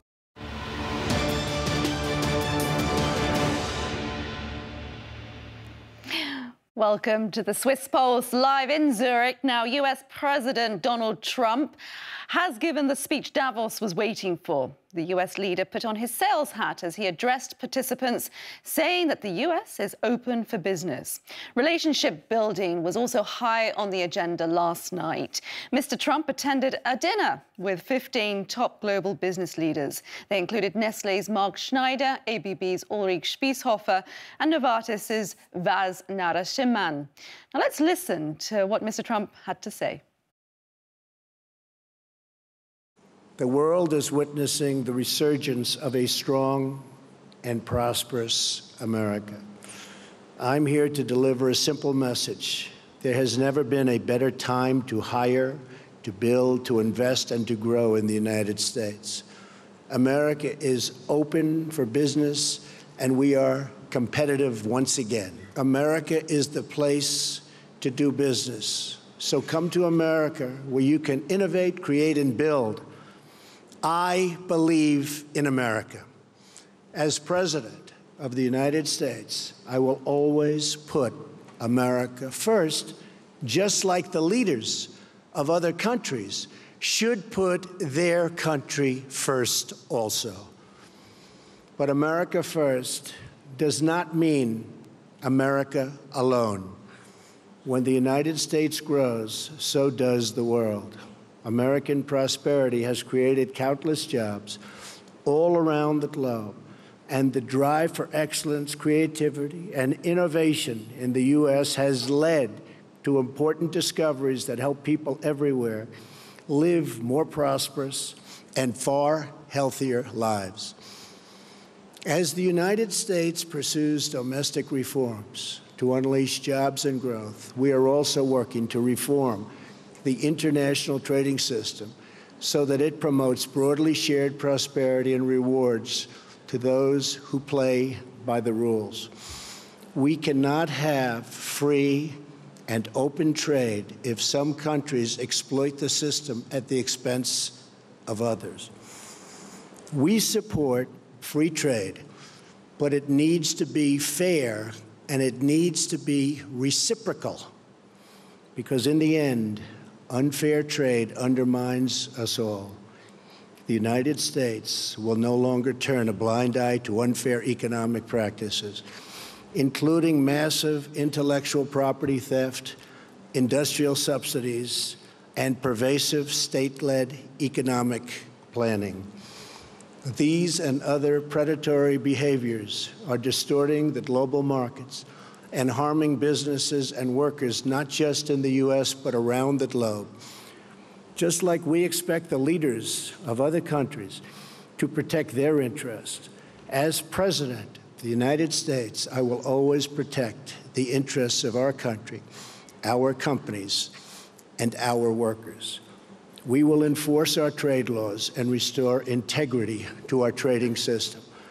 Only by insisting on fair and reciprocal trade can we create a system that works not just for the U.S., but for all nations. As I have said, the United States is prepared to negotiate mutually beneficial bilateral trade agreements with all countries. This will include the countries in TPP, which are very important. We have agreements with several of them already. We would consider negotiating with the rest, either individually or perhaps as a group, if it is in the interests of all. My administration is also taking swift action in other ways to restore American confidence and independence. We are lifting self-imposed restrictions on energy production to provide affordable power to our citizens and businesses and to promote energy security for our friends all around the world. No country should be held hostage to a single provider of energy. America is roaring back, and now is the time to invest in the future of America. Our editor-in-chief, Urs Gredig, has been following all the action. He got this reaction from participants in Davos who had been watching President Trump's speech. Well, the speech of President Trump has just finished. Let's listen in to what the audience had to say, who were actually in the room. Excuse me, sir, can I just ask you, for CNN Money Switzerland, what did you make of the speech of President Trump? It was a sales pitch to manufacture in the US, and it was overall very short, crisp, and great message. And he actually, there is no fakeness about him. Everything is genuine. The genuineness is he wants to make America great again as per his standard. I think he believes very strongly that tax cut rate will be transformative to the extent it will attract lots and lots of investment. And I think probably every country head wants to create huge job opportunity in his own nation. So I admire him for that, and I think he's doing a great job by directly attracting the biggest investors audience available to his nations by saying energy will be at the lowest cost, labor is available, probably we are the most skilled, we have the best universities, we have the best banking system, we have the private equity available, so you have the complete ecosystem to come to US and invest in it again. Well, I didn't care for it. He mentioned nothing about education or health. If you contrast that with Macron's brilliant speech, he had nothing to offer. The $3,000 per worker was not something he had even thought of. The money he wants to transfer is to business, not to workers. And he's taking credit for an economic recovery that was mostly the result of the Obama administration, not his. So I didn't think much of him before, and I don't think any better of him now. It was amazing because I expected that he would provocate a little more, but it seems to be everything is in order, and He was very friendly. He was open-minded. So I was impressed that he's kind of delivering the message of the United States to the international economic arena. And he hasn't touched upon the major conflicts of the world. Would you have expected that? Well, we meet the president. His relationship with Israel is excellent. So I leave it to others to answer. As well as addressing world leaders at the Congress Center in Davos, the US president had some face-to-face meetings, including with Swiss President Alain Berset.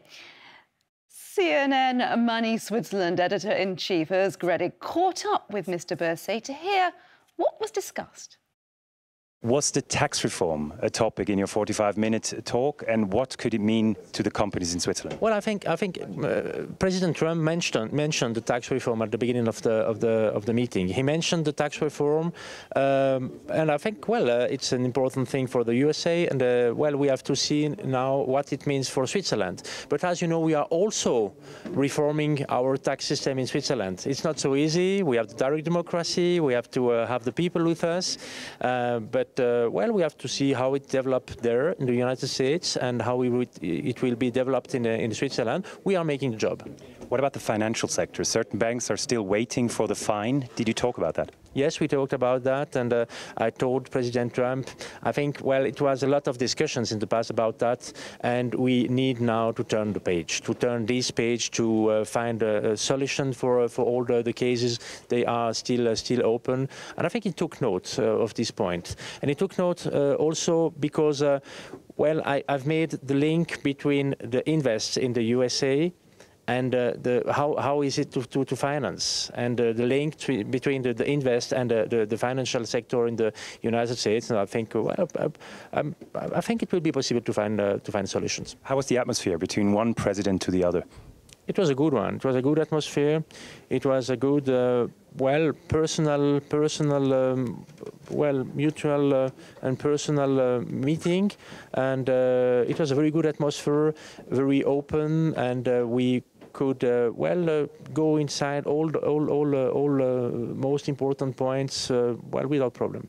Did you feel the need to tell him what you felt about some things that you don't agree on? Well, we talk, for example, about climate change. We talk briefly also about clean energy, what we are doing in Switzerland with that. That's maybe an example. Did you listen? But yes, sure. Sure, of course. You're with us live on The Big Picture. Davos is drawing to a close, but before the curtain falls, we continue our analysis of the event. Joining us later this hour is Zhu Qing, president of the Swiss-Chinese Enterprise, and Arturo Briz. He's the director of IMD World Competitiveness Center. They will be here to give us their view of US President's speech and what it means for Switzerland.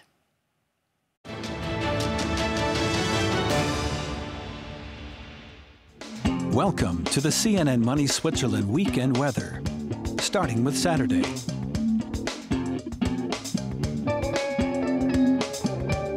And here are the comfort indexes for the Swiss cities.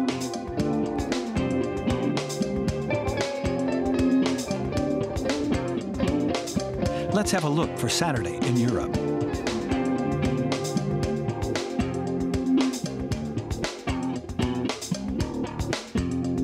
And the comfort indexes for some cities.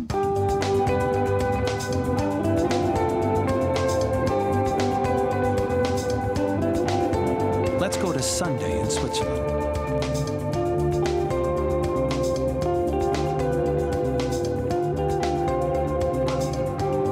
And here are the comfort indexes.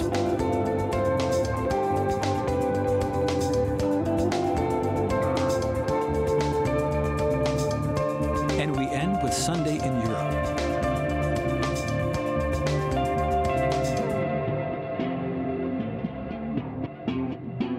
And discover the more attractive cities based on the weather.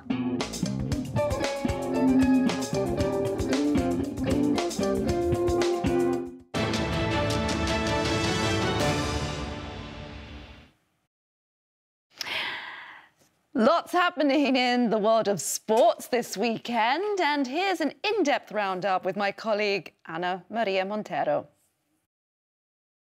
This weekend, one of the world's most glamorous events will take place in the Swiss mountain resort of St. Moritz, the 34th edition of the Snow Polo World Cup.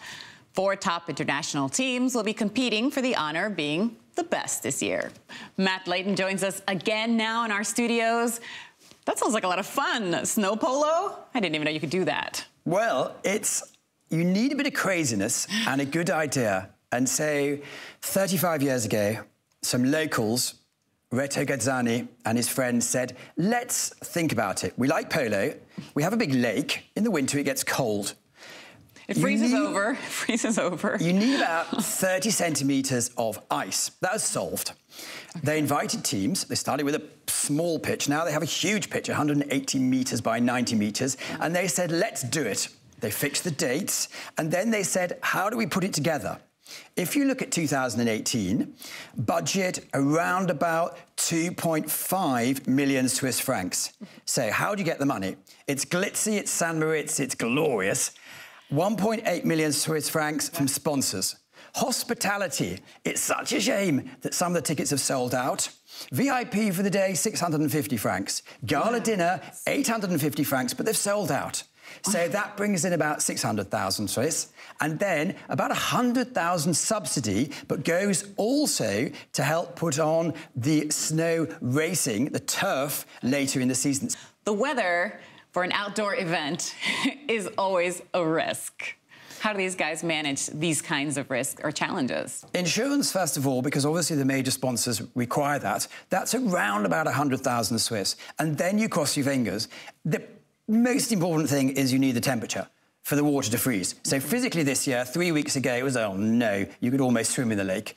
And then what's happened is it's frozen, but there was some snow, it warmed up, so there's about 4 or 5 layers now, and it's not perfect, but they're working 24 hours a day. There's about a metre of fresh snow fallen. You can't wipe it off, because then you you mess up the leverage of the actual ice. So they actually push it down.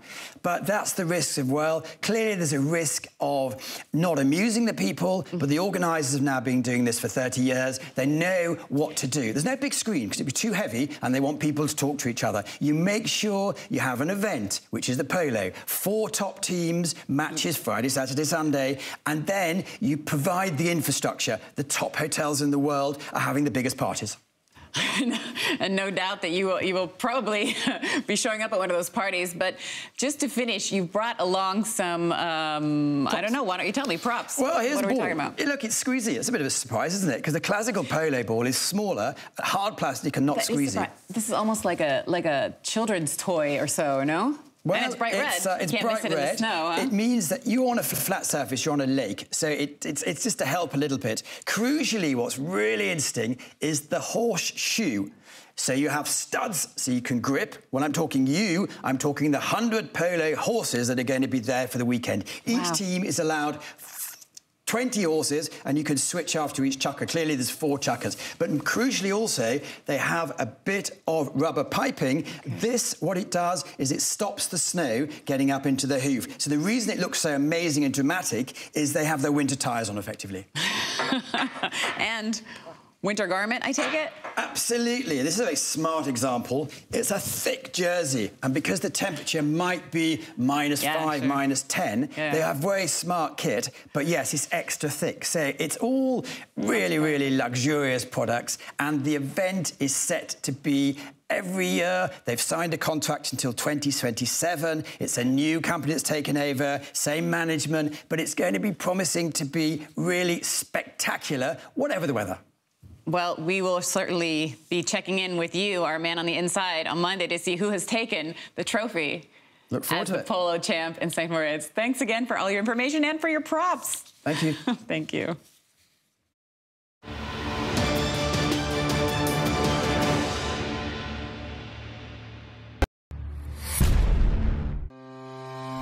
CNN Money Switzerland brings you the content you need, whenever, wherever you need it. Get the latest Swiss business and financial information on TV, on our website, cnnmoney.ch, or on your favorite social media platform.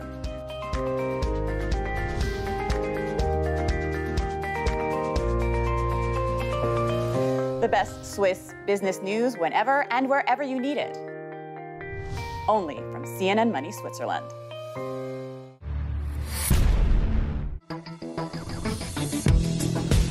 Let's talk tech. Do you want to see the latest gadgets? Understand where robotics will take us next? Find out more about the pioneers and their latest research? Join us on Tech Talk, where we'll be meeting the people behind the big ideas here in Switzerland and around the world, and finding out what it means for businesses, consumers, and the planet. Tech Talk with Anna Maria Montero on CNN Money Switzerland. The Newsmaker is the ultimate talk show where the biggest names in Switzerland tell you their most important stories. We delve into the economy, markets, politics, real estate, media, technology, and more to sharpen your mind and broaden your horizon every weekday from 8 to 9 p.m.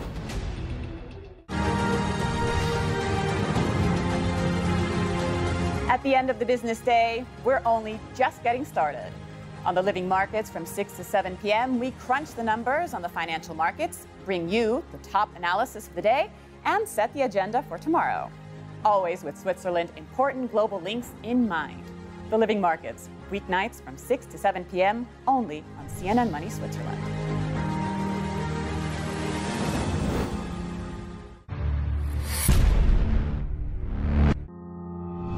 I've spent all of my career in the field, and I think that informs who I want to talk to, but more importantly, who wants to and who accepts to talk to me. And I hope that what I bring to the table is a rigorous search for the truth and a rigorous determination and an effort to hold power accountable. Amanpour.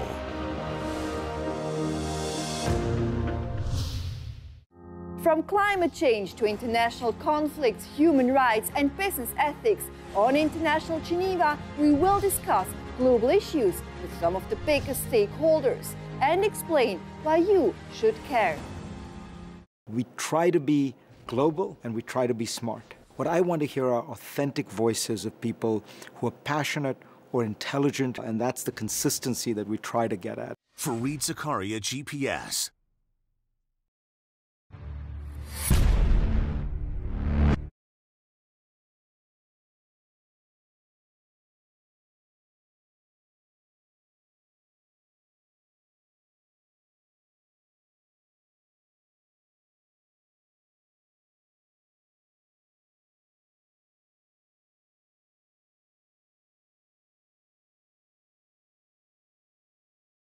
For somebody to tell you their story, it's something I take really seriously, and it's not something you can just parachute in and ask somebody to open their heart to you. To peel away the layers.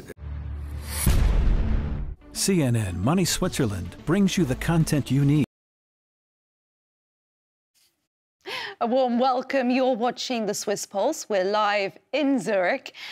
This is the big picture, and the World Economic Forum has come to a close this Friday after 3 days of meetings, speeches, and world focus in Davos. And of course, US President Donald Trump has been the talk of the town today after he addressed delegates and presented his America First agenda. In the speech, he criticized what he views as an unfair global trade system. But America First does not mean America alone. When the United States grows, so does the world.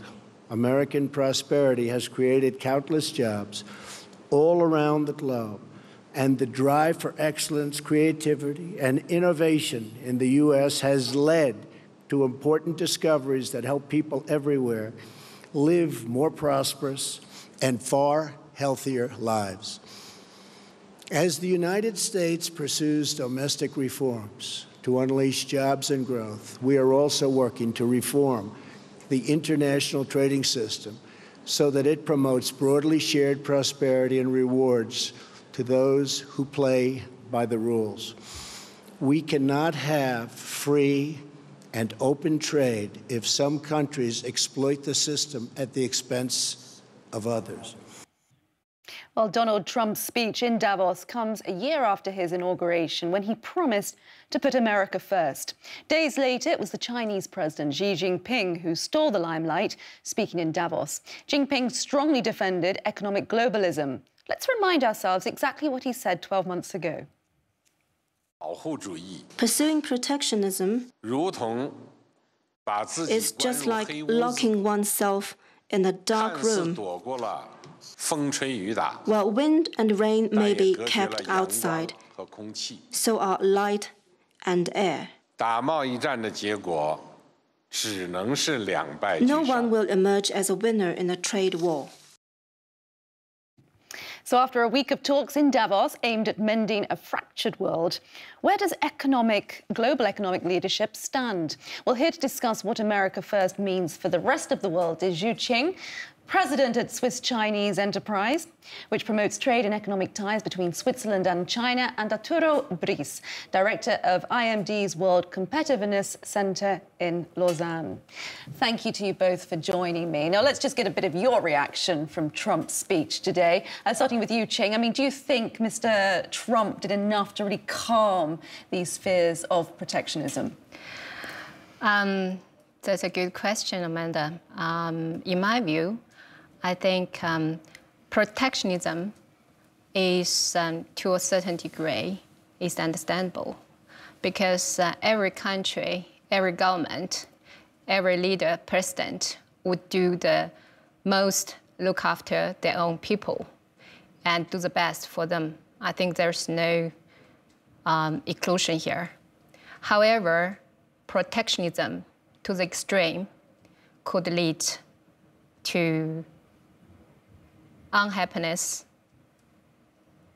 some backfire, and also, I think, probably also lead to the countermeasures. And Arturo, are you convinced of America First, but not alone? Well, President Trump is right in his diagnostic. That is, the U.S. has been losing productivity for the last 10 years. Salaries are not higher today than what they were 10 years ago. But I think he's wrong in the solution. He's blaming China for taking jobs away from the U.S., and then the solution is to, in a sense, to close the borders, or at least to bring back the capital and the companies that are manufacturing abroad. I think that's a mistake in the And do you agree with Arturo? I mean, isn't the real enemy the robot, not the Chinese worker? So, I mean, look at the history of China, right?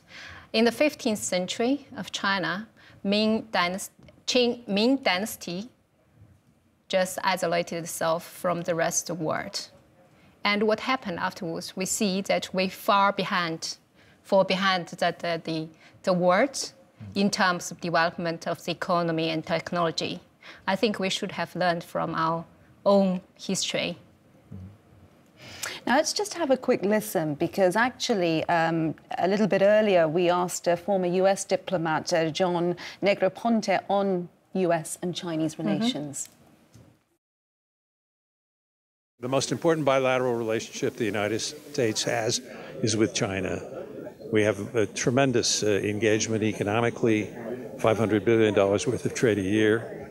The two largest economies, the two most powerful countries, really, and it is in our mutual interest to work as well as possible together. And I think it's going to be a key bilateral relationship for many years to come. And coming back to your point, Arturo, you know, Mr. Trump has been saying that America is open to business. It's time to be productive, innovative. He's inviting companies to go there to do business. But yet, we know that Jinping, president of China, his advisor has said that China will open its doors in a great way to the world going forward. Who do you believe is leading the global economy? Again, this is it presents my personal view here. I think most importantly is that what you've said, you also taking action upon. What I've seen, especially last year, that China has been done lots in this regard, especially to, for example, in terms of getting off the foreign investment limit on its banking, asset management, as well as insurance. As probably you know that previously the foreign investors could only invest up to 51% of these shares in the financial sector, but now that will be the cap will be removed with the years. So this I see a big step forward in this regard. Now, Arturo, you do believe that competition is healthy. Where do you believe Switzerland should position itself between these two powerhouses of China and the US? Well, obviously, Switzerland, the pillars of Swiss competitiveness build on innovation, on technology, on talent attraction, on capital attraction as well. And I think that in that regard, the United States and China cannot compete. I think Switzerland stability in policies, its history, even its geographical position will guarantee that I think even in the middle of this trade war that we are going to see, Switzerland will excel. What will this trade war look like, in your opinion? Well, I think that, going back to your point, I think that openness has to be bidirectional. I think what happens today is that China is, in my opinion, much more protectionist than the US. I mean, investing in the financial sector in China is allowed, but the Chinese model builds on having these huge champions that are protected from foreign ownership. And once they have succeeded, let's not forget that 4 out of the 5 largest banks in the world are currently Chinese. Once they have succeeded, then we allow foreign investment. But China's openness to trade is only one directional. Let's make sure that we buy the Syngentas of the world and we buy companies abroad, but let's protect our domestic economy. And at the same time, let's make sure that some of the sectors are subsidized. I think Donald Trump is going to do the same, and that's what I call a trade war. I'm going to make sure that my Facebooks and my Apples, sell abroad, but I'm also going to make sure that foreigners do not invade my domestic market. Both countries are doing the same. And 2 presidents met today, US and Swiss presidents. Do you believe that dialogue today would have had much impact on future relations? I think obvious. I do hope that there's some positive outcome also follow the conversation, and I believe Switzerland is also a very important partner to the U.S. and as well to China as well. So this had been already evidence also in the past that the Mr. Xi came over last year and also emphasized the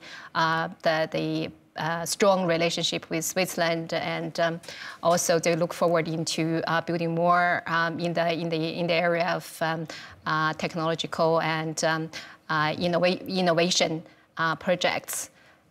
Also, I think with the Belt and Road Initiative, that will certainly also deepen the relationship as well. And do you think that Switzerland should close its borders to investment?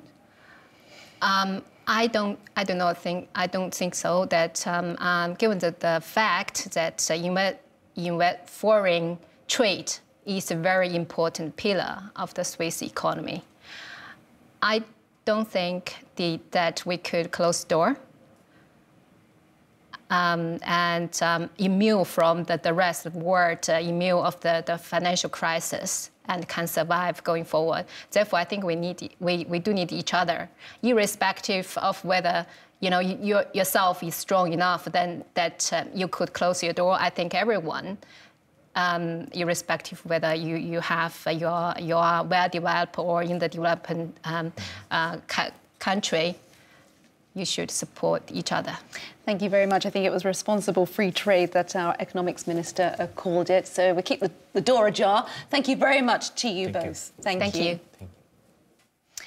Well, turning to something rather different now, inspection and exploration of underground mines, deep ice crevices, nuclear power plants, complex environments that were previously inaccessible without putting a human life in danger. Lausanne-based Flyability is on track to change that with one word: Helios. It's indoor collision-proof drone. Founded in just 2014 by Dr. Adrian Briod and Patrick Sevos, the EPFL spin-off already reported a growth last year of 200%. Sevos recently shared the ambition with my colleague Ana Maria Montero is an ambition to transform the industry one drone at a time. Take a look at this.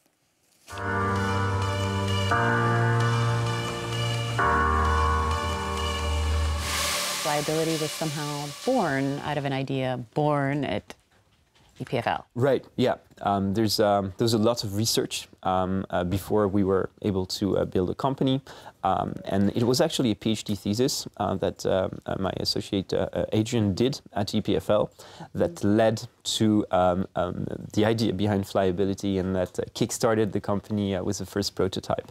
I love that this story about the YouTube video. It was just kind of put out there as a, this is what we're doing, this is our research project, and then it just blew up. Right, absolutely, and this is something that we're pretty lucky when working in robotics. I think the projects that we do are very visual. People understand pretty easily what we're doing, and indeed, Adrian presented his work on a YouTube video, and the traction we got out of that was overwhelming, really, and that was the original, I would say, market validation for the idea, and seeing that our robots were solving a problem that a lot of people were having.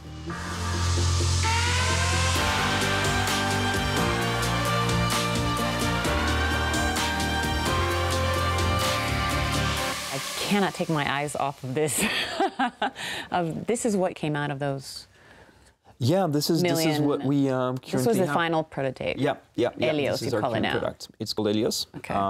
It's this collision-tolerant flying robots, so to be able to perform inspections and explorations in the most confined spaces, working with industrial customers and firefighters, rescuers and police forces, in order to be able to get data from places where no other robotic solution can enter.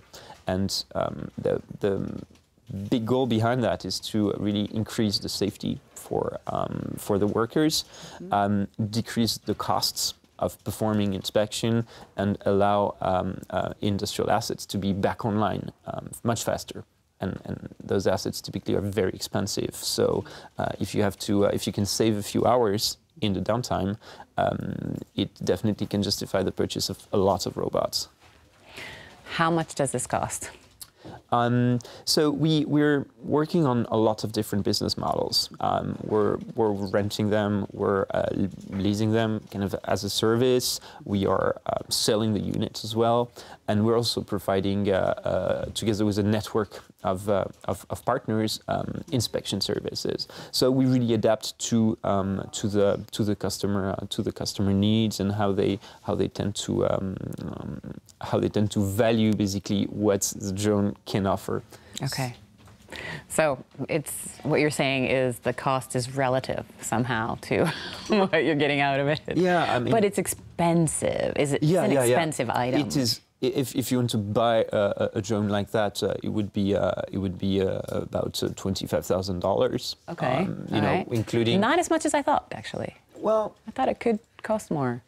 You know, it's always a trade-off between what's the cost of my current problem and what's the cost of the different solutions. If you look at the price of a scaffolding and the price of, putting one of your workers in a difficult situation, in a risky situation where he's at risk of falling, at risk of being exposed to chemicals, to radiations, to any sorts of hazards that you can find in the workplace.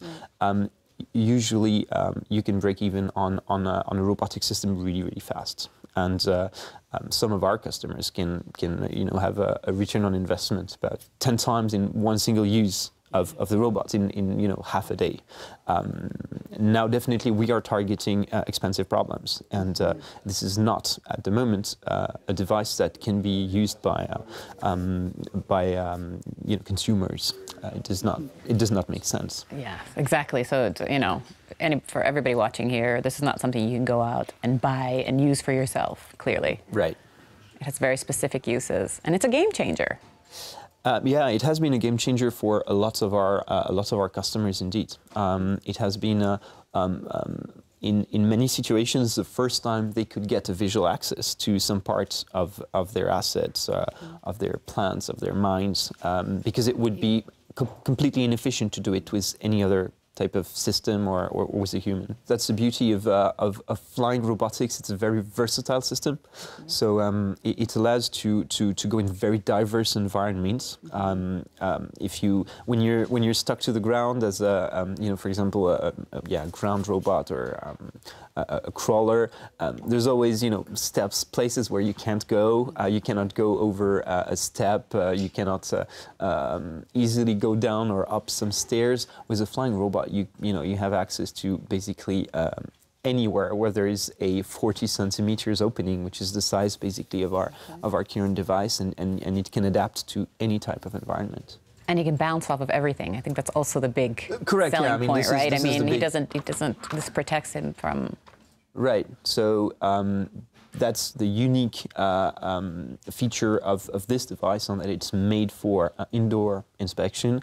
What it means being indoor, it means that you will have usually a lot of obstacles that you will probably not be able to detect, and that you need built-in resilience to collision in order to do a reliable flight. And reliable flight is absolutely needed in those environments, in those industrial environments. You cannot afford to crash a drone in case of a collision. So the unique point about this product is indeed that it can tolerate any collision during the flight. It can just bounce off obstacles, roll on the walls, the surfaces, and it's also made to work in environments which are really dark, where there's a lot of turbulences.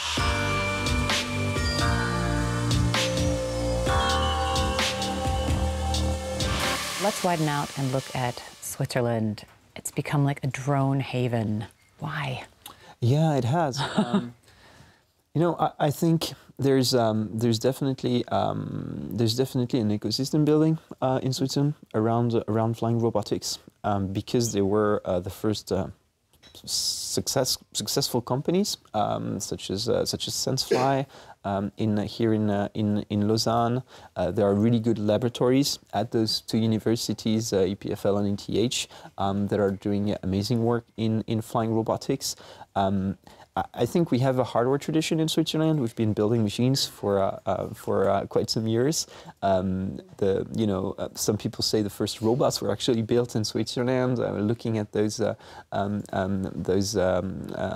automated dolls that were moving to music that were built in Switzerland 100 years ago, and flying robotics has been developed, I think, through this strength in hardware, through the fact that we have those good universities, and through the fact that you have a very positive emulation. Once you have the first success stories, you're bringing investors, you give a lot of confidence to investors and to entrepreneurs that it is possible to build a business here, and it creates new startups, and it's very positive, virtuous circle. Yeah, it's something that just continues to grow. Yeah. And so, is Switzerland a good place to find investment? Well, I think it's definitely a really good place to find the startup money, the first round, the seed rounds. It gets a bit trickier when you start looking for more money, because the VC ecosystem is there, but is definitely not the size of what it is in other places in Europe, or especially the United States. But I think we live in a world now where Switzerland is a good place to do business. Investors recognize that, and a foreign investor will not hesitate investing in Switzerland if it makes sense for the company to be in Switzerland. And as I said, with this pool of talents that comes from the university, with the success stories, with the ecosystem, Switzerland is definitely a good place for a robotic startup. Going back to the drones, I've heard Switzerland referred to a little bit as the Wild West in terms of drone regulation. What are your thoughts? Right. I don't know if it's the Wild West. There has been rules which are probably more stringent than in some other countries, but the rules are there and have been there for quite some times. It has definitely been a factor, probably for most drone companies, to establish and grow in Switzerland. In our case, we have a pretty a different story because we're flying indoors. So most of the times we're not in the airspace. We don't have any privacy issues because we're inside a power plant. You don't tend to interact too much with the outside world. So the regulatory environment is probably less important to us than it is for drones that fly outdoors. But definitely Switzerland has been a very good environment in terms of regulations, and we're looking at worldwide all countries that are starting putting out new regulations to foster innovation in this domain and allowing more and more research to happen. I think there's still an important step to go before we can start seeing fully autonomous drones and doing long-range delivery over highly populated areas, and this is probably the next milestone in terms of regulation.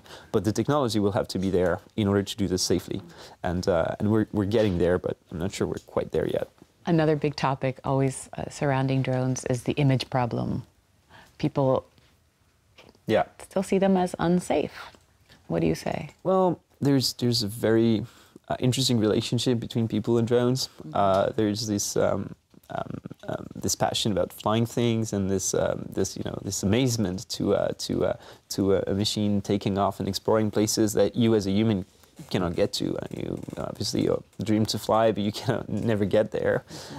So there is a very positive first perception to a drone.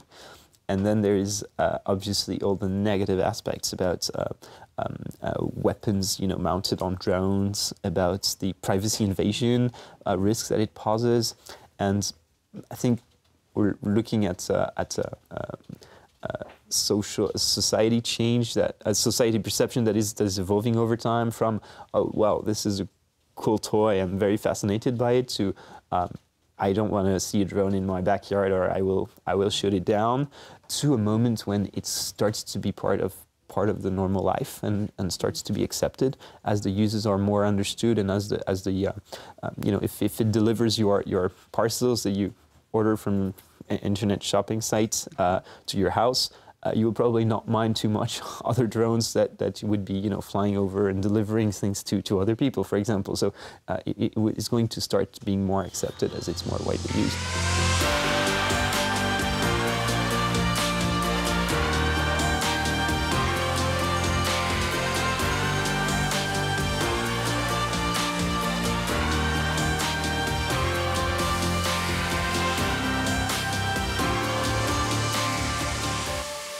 Let's come back to flyability. Who's been your biggest customer thus far? What sector? So far, it is mostly power generation, so power plants. So we're working with power plants all around the globe, in Asia, in the US, in Europe. Different types of power plants, from nuclear power plants to thermal power plants and renewables. So they all have this common feature of being really, really expensive asset to run, and being offline costs a lot of money. Being pretty, offering a lot of dangers for the inspection. So definitely this is the low-hanging fruit for our business, and it has been our largest segment so far. And what's the dream for flyability? I think the dream for flyability is to finish this process that we started by creating a market segment, in a way, because as we started flyability, there was no indoor drone. There was not such a thing. There's no indoor inspection robotics market per se. And with flyability, we have pretty much created this segment. We are the expert in this domain. We have hundreds of customers who have those needs, and now our dream is to get this segment to maturity. And as I said, to make this type of tool and this type of very safe and efficient approach the market standard. and a mature product, and continue to basically spare human lives in those dangerous situations. You're watching the Swiss Pulse. We're live across Switzerland until 9 p.m. That's it from me. I'm Amanda Kane. Coming up next is the Newsmaker Hour with my colleague Hannah Wise. Don't go away.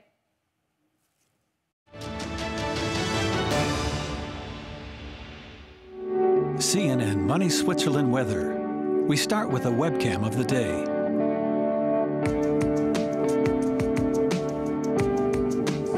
Here is an overview of the values recorded in the last hours.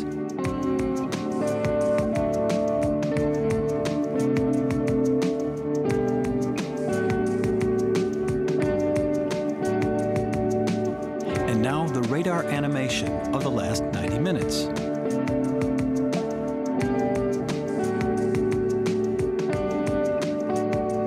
Let's have a look to forecasts for tomorrow morning.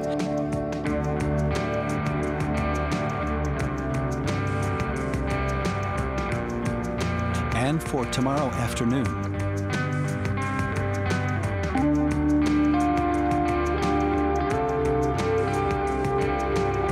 Here is an overview for the next days in German-speaking Switzerland. In Western Switzerland.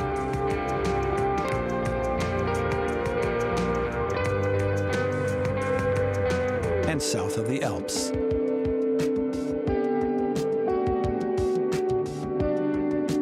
Thanks for following us.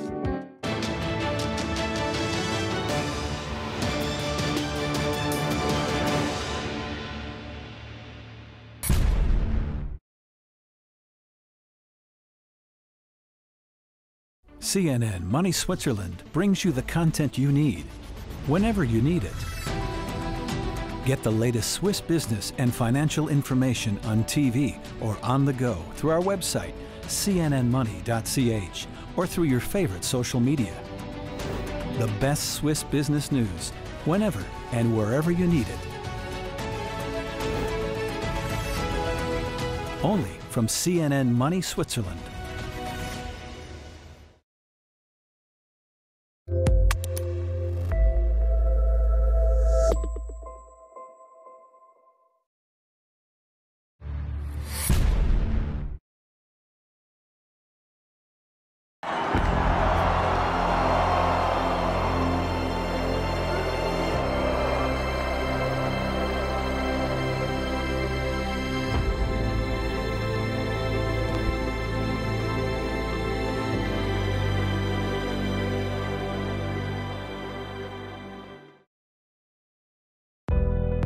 How do you turn your idea into a successful business in Switzerland? If you want to develop your business, have individual mentoring and coaching, optimize your business model, develop a marketing strategy, acquire new skills, learn how to network. Romandie Formation, business opportunities anywhere.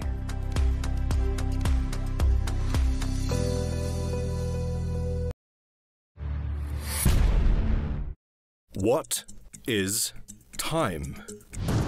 Time is definitely a weird thing, but as humans, we are deeply connected to it. We want more of it. We need more of it. The entire planet is at our fingertips, a single click away. Day and night, we are flooded by news, fake news, stories, commercials, pictures, videos, push messages, information in our digital world travels as fast as the blink of an eye. At CNN Money Switzerland, we understand information is intrinsically linked to time.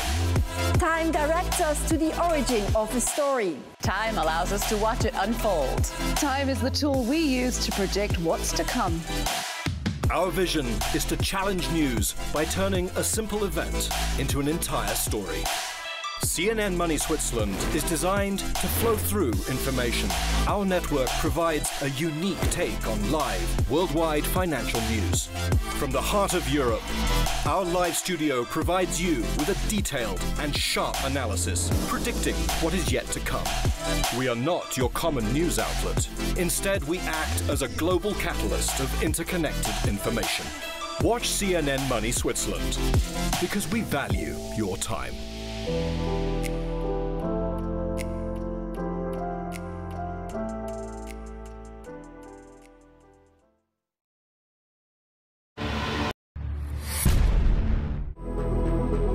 CNN Money Switzerland. News programs are usually full of short stories that barely go beneath. Currently, the biggest collector of Chinese contemporary art.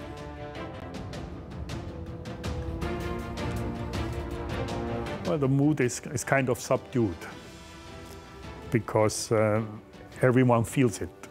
Everyone feels that expression is very limited, can lead to all kinds of obstacles being put in your way. So the art creation is still free, but as soon as art enters the public space, that's where the fun stops. Also this hour, Donald Trump takes center stage at Davos on trade. He told world leaders that America comes first, but he stressed that doesn't mean America alone. Good evening, I'm Hannah Wise, and you're watching the Newsmaker Hour.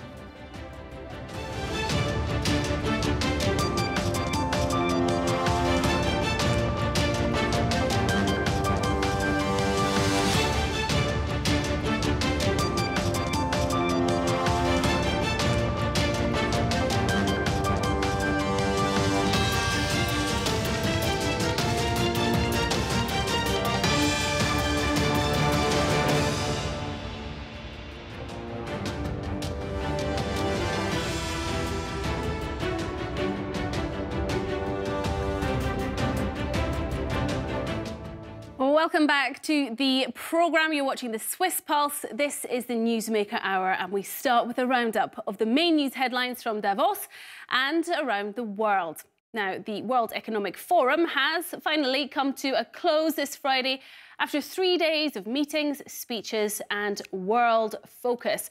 And of course, US President Donald Trump has been the talk of the town today after he addressed delegates and presented his America First agenda. In the speech, he criticised what he views as an unfair global trade system. But America First does not mean America alone. When the United States grows, so does the world. American prosperity has created countless jobs all around the globe, and the drive for excellence, creativity, and innovation in the U.S. has led to important discoveries that help people everywhere live more prosperous and far healthier lives.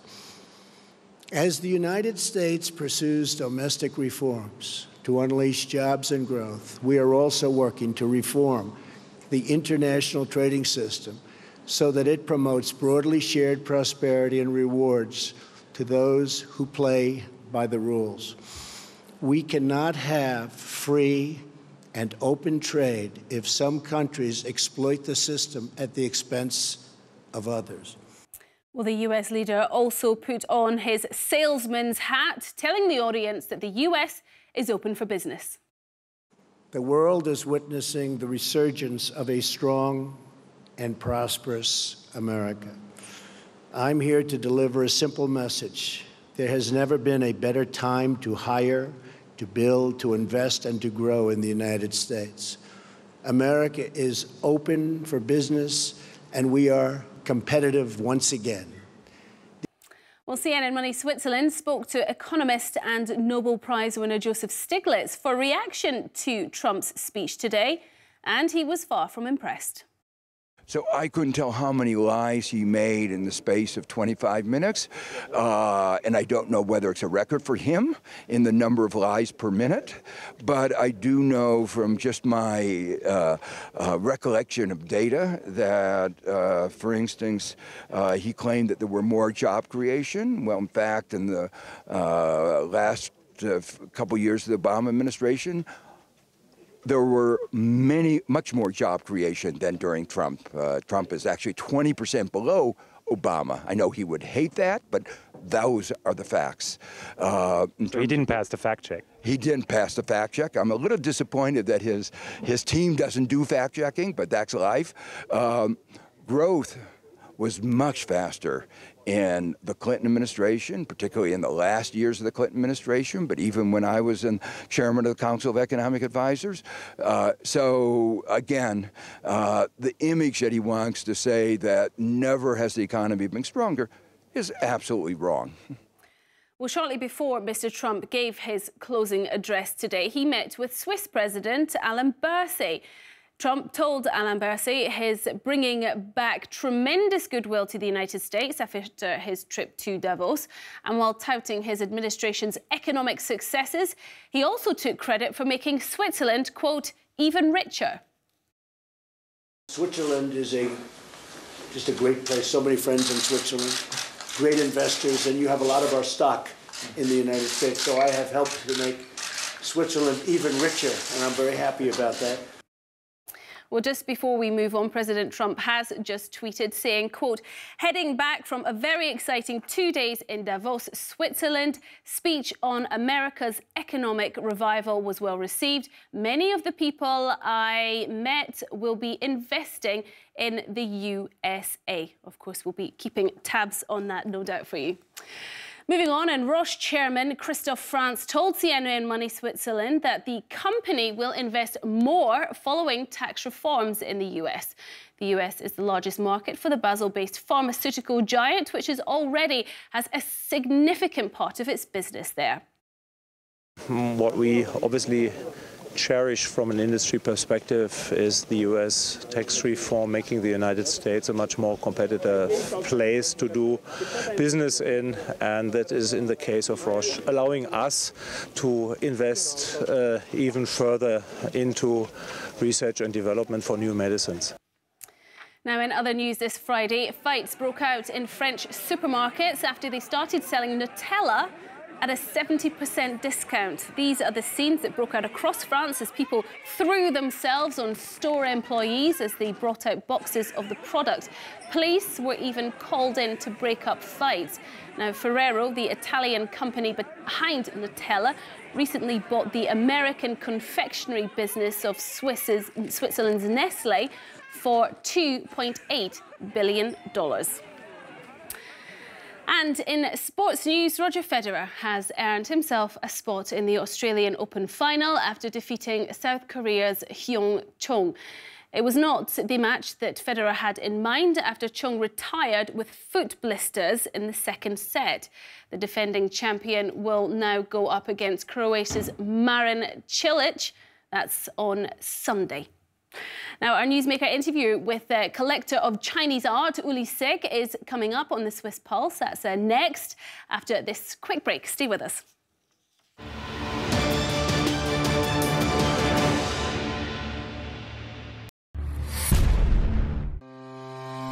CNN Money Switzerland brings you the content you need, whenever, wherever you need it. Get the latest Swiss business and financial information on TV, on our website, cnnmoney.ch, or on your favorite social media platform.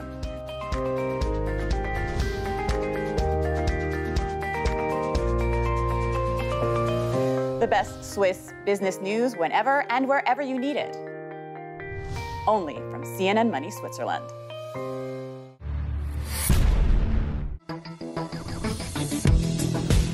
Let's talk tech.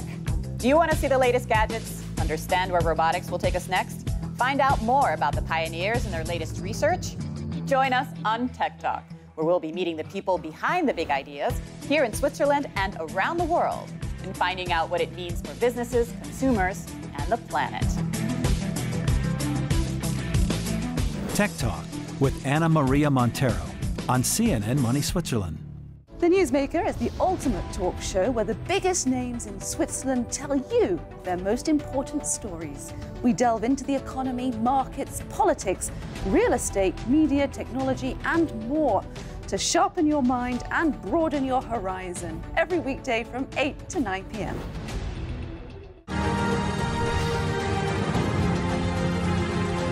At the end of the business day, we're only just getting started. On the living markets from 6 to 7 p.m., we crunch the numbers on the financial markets, bring you the top analysis of the day, and set the agenda for tomorrow. Always with Switzerland important global links in mind. The living markets, weeknights from 6 to 7 p.m., only on CNN Money Switzerland.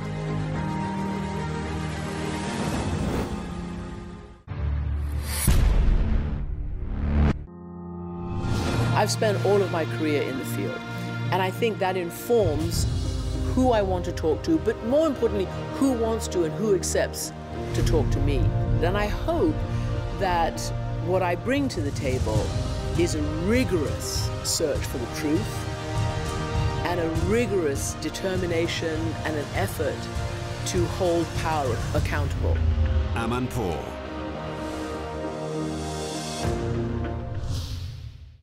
From climate change to international conflicts, human rights and business ethics, on International Geneva, we will discuss global issues with some of the biggest stakeholders and explain why you should care. We try to be global and we try to be smart. What I want to hear are authentic voices of people who are passionate or intelligent, and that's the consistency that we try to get at. Fareed Zakaria, GPS.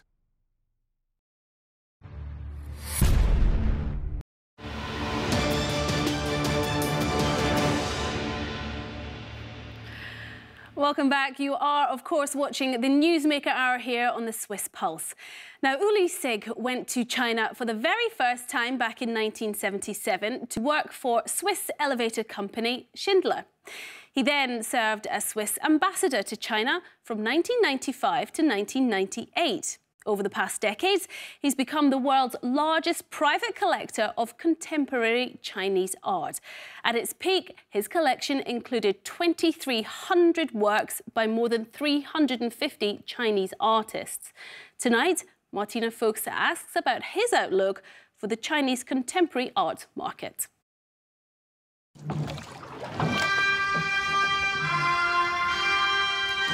Uli is a visionary. Ist ein toller Freund. Ist Jäger, Sammler, Denker. Doesn't matter how famous I become, he is the maker. Mr. Sigg, the last time we met was about a year ago in Beijing. You're still visiting China regularly. What is still fascinating you about the big country of China? After all those many years. It still attracts me to the degree that I go there maybe 8 times a year. And the fascination is still somewhat the same like in the early days. China is the other. For me, it's the other. Everything was so different. Today, of course, it's becoming more and more of a hybrid, particularly in the big cities, but still, there's a lot of difference there. The Chinese contemporary art market has seen a period of restructuring, and there has been a reduction in transaction volumes. There are now signs of stabilizing. What is your outlook for the Chinese contemporary art market? I think that going forward, we will see more buyers. I hesitate a bit to call them collectors yet, because first they just accumulate works. They don't have a concept yet. But when I see the young people, how fast this group is growing, that takes an interest, 20, 25, 30-year-olds, I see that they will become collector at some point, and they will absorb much of this ever-growing art production in China. According to the online database Art Price, the global turnover of the contemporary art segment reached about 15% in the first half of 2017 versus just about 3% in 2000. Who are the Chinese art buyers at the moment? What kind of art do they buy? Is it the Western art pieces, masters like Picasso, or Asian artworks? The billions that surface in the statistics as Chinese auction market in particular, we have to take a careful look because a lot is antiques. Then when it comes to the visual arts, the much bigger part than contemporary is what we would call modern art. This is ink painting that dates from the 40s to maybe the late 60s, 70s. So in our statistics, it would appear as contemporary post-war, but actually it's very traditional. It has nothing to do with the contemporary market. And there is the big money. The contemporary, in comparison, is much, much smaller.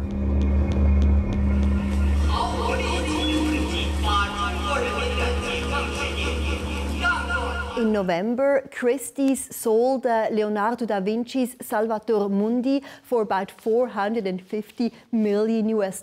It was an all-time auction record. What kind of appetite do you see among the Chinese buyers at the moment?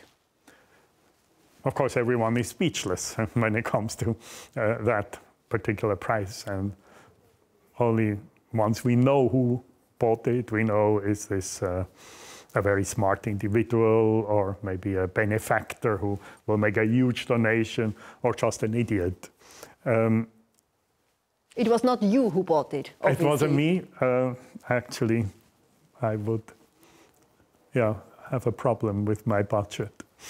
And I wouldn't be the only one. But you were asking, are the Chinese buying substantially? Of course, they are not in old masters so far. Maybe one day they will. But when we look at the more seasoned collectors in China, we see they turn to international art in a big way.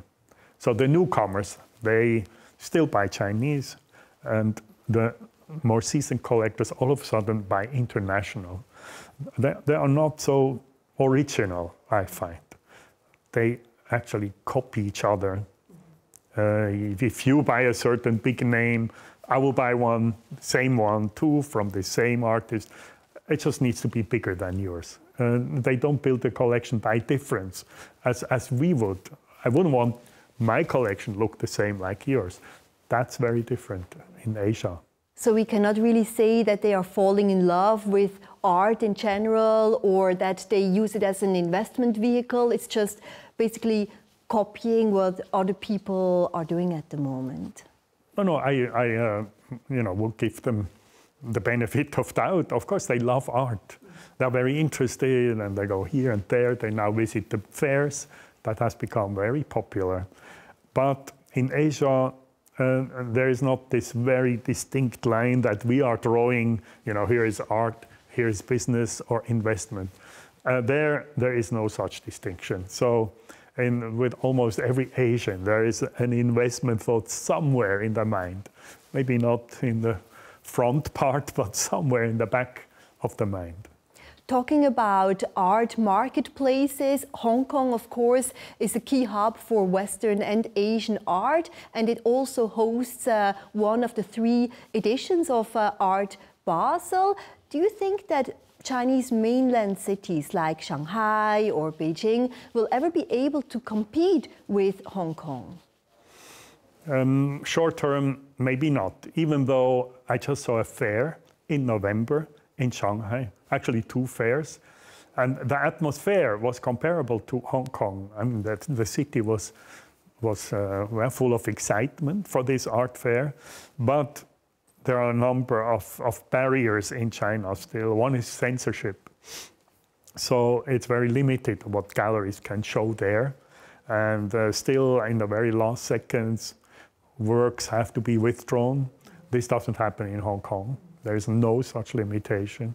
And then there are issues like import duties, etc., which don't exist in Hong Kong, 0. So if you buy a Warhol, maybe 20 million, then there will be another 20+% of import duties, tax, etc. While in Hong Kong there is no such thing.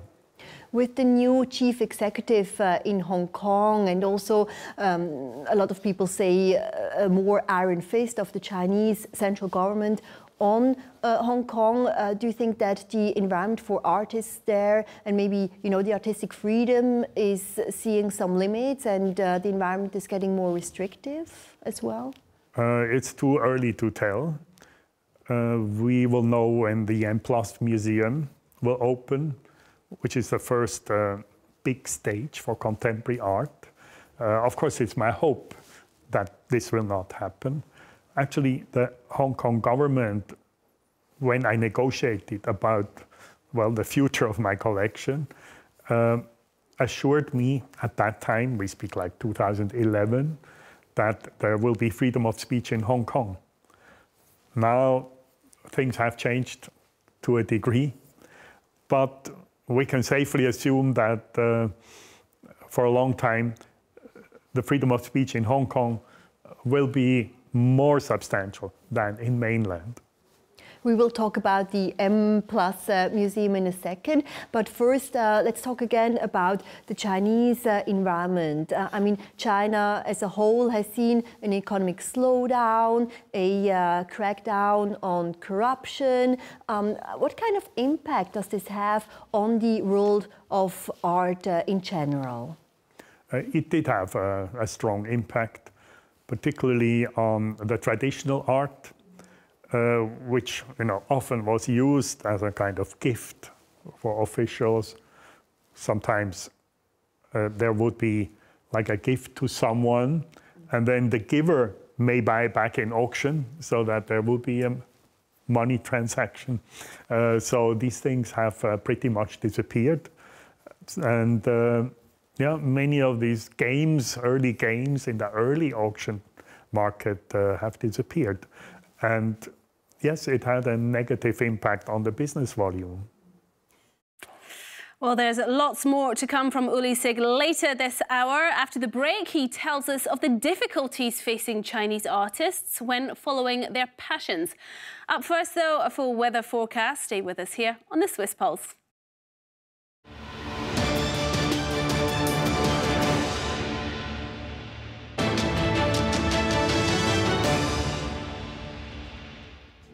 Welcome to the CNN Money Switzerland weekend weather, starting with Saturday.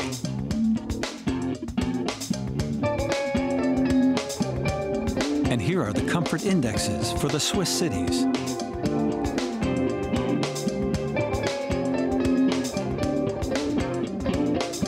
Let's have a look for Saturday in Europe.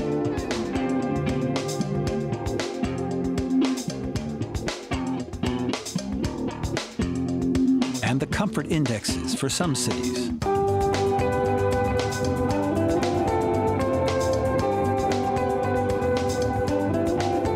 Let's go to Sunday in Switzerland.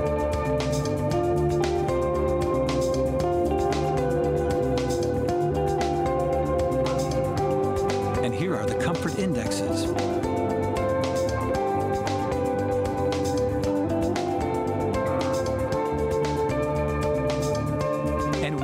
Sunday in Europe.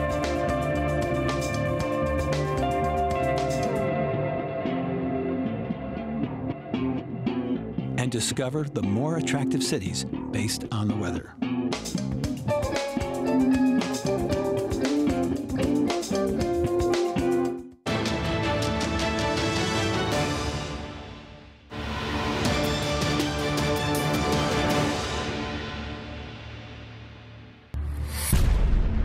CNN Money Switzerland brings you the content you need, whenever you need it. Get the latest Swiss business and financial information on TV or on the go through our website, CNNMoney.ch, or through your favorite social media. The best Swiss business news, whenever and wherever you need it. Only from CNN Money Switzerland.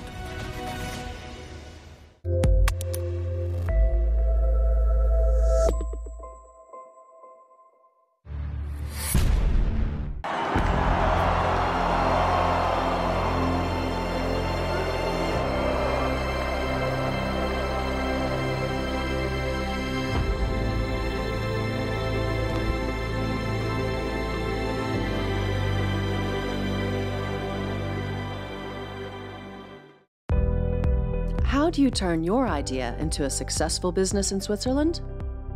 If you want to develop your business, have individual mentoring and coaching, optimize your business model, develop a marketing strategy, acquire new skills, learn how to network. Romandie Formation, business opportunities anywhere.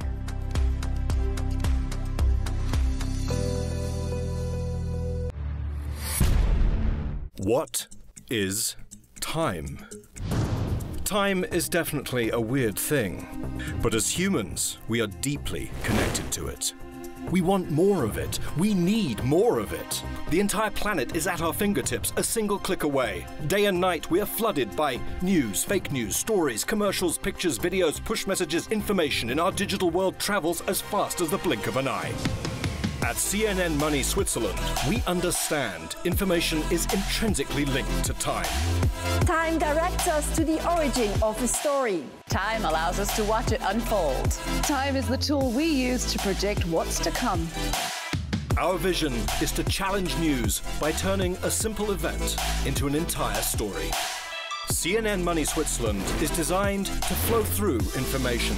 Our network provides a unique take on live, worldwide financial news. From the heart of Europe, our live studio provides you with a detailed and sharp analysis, predicting what is yet to come. We are not your common news outlet. Instead, we act as a global catalyst of interconnected information. Watch CNN Money Switzerland, because we value your time.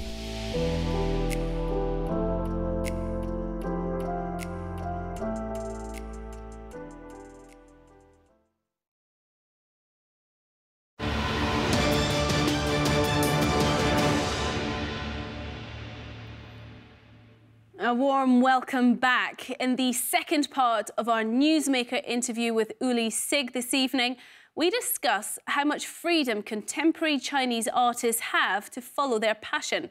Also, what the future of art looks like in China, as well as Sig's special friendship with Chinese artist and activist Ai Weiwei. He's the most respectful Chinese artist, collector, and mentor to the contemporary Chinese artists. Chinese President Xi Jinping has been tightening his grip on power, especially since the 19th Party Congress in October. What do you make of Xi's increasing personality cult? Well, it reminds us of a past, of a distant past. Will it be temporary? Maybe not, but it's too early to tell. Of course, he has an ambition, like no other leader for quite some time, to bring China to that place it once occupied. And he feels this can only be achieved in total harmony, as the party calls it, which means, and that's not such good news for art, no dissenting opinion, no dissenting opinions.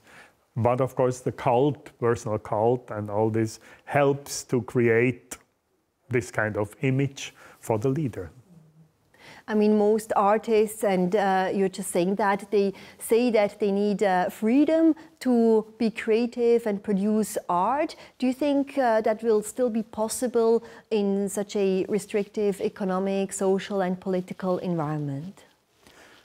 There is always room for creativity, but it's, how to say, it's a different way of going about art. I, for instance, right now, kind of co-producer work with an artist. She is very interested in the Chinese internet within the Great Firewall, the aesthetics that develop, because it doesn't mean there is nothing there if you cannot jump over the Great Wall. So it's very interesting. It's like a universe of its own building in there. So there's room for creativity, but of course, overall, it's not conducive to contemporary art. It is very interesting because WhatsApp, for example, has been blocked last year, and the government also just pulled Skype from the app stores. Google, of course, Facebook, Twitter, YouTube, Instagram have all been blocked for years now, but it could actually give some incentives and food for thought for the artists, maybe creates an underground art scene as well. Yeah, we have seen it in the 80s or 90s, that, which sounds cynical, some kind of repressive situation can be conducive to art production. The artists produce art against something, they can rub against the resistance, which in our part of the world very often has disappeared. So the artists may deal with some incremental small problem, which they have to find somewhere, dig up somewhere. That's not the case, wasn't the case when there was so much repression in the past. And yes, you know, this can also be conducive for art creation. Uli Sick brachte Technologie, die man in China zu jener Zeit wirklich dringend brauchte. Und ich habe alles an das gesetzt. Erstes Joint Venture und Modellcharakter. Der Bundesrat Gotti gefragt hat, ob wir Botschafter sind in China. Und ich dachte, wieso China? You have so many Chinese art friends and artists you know.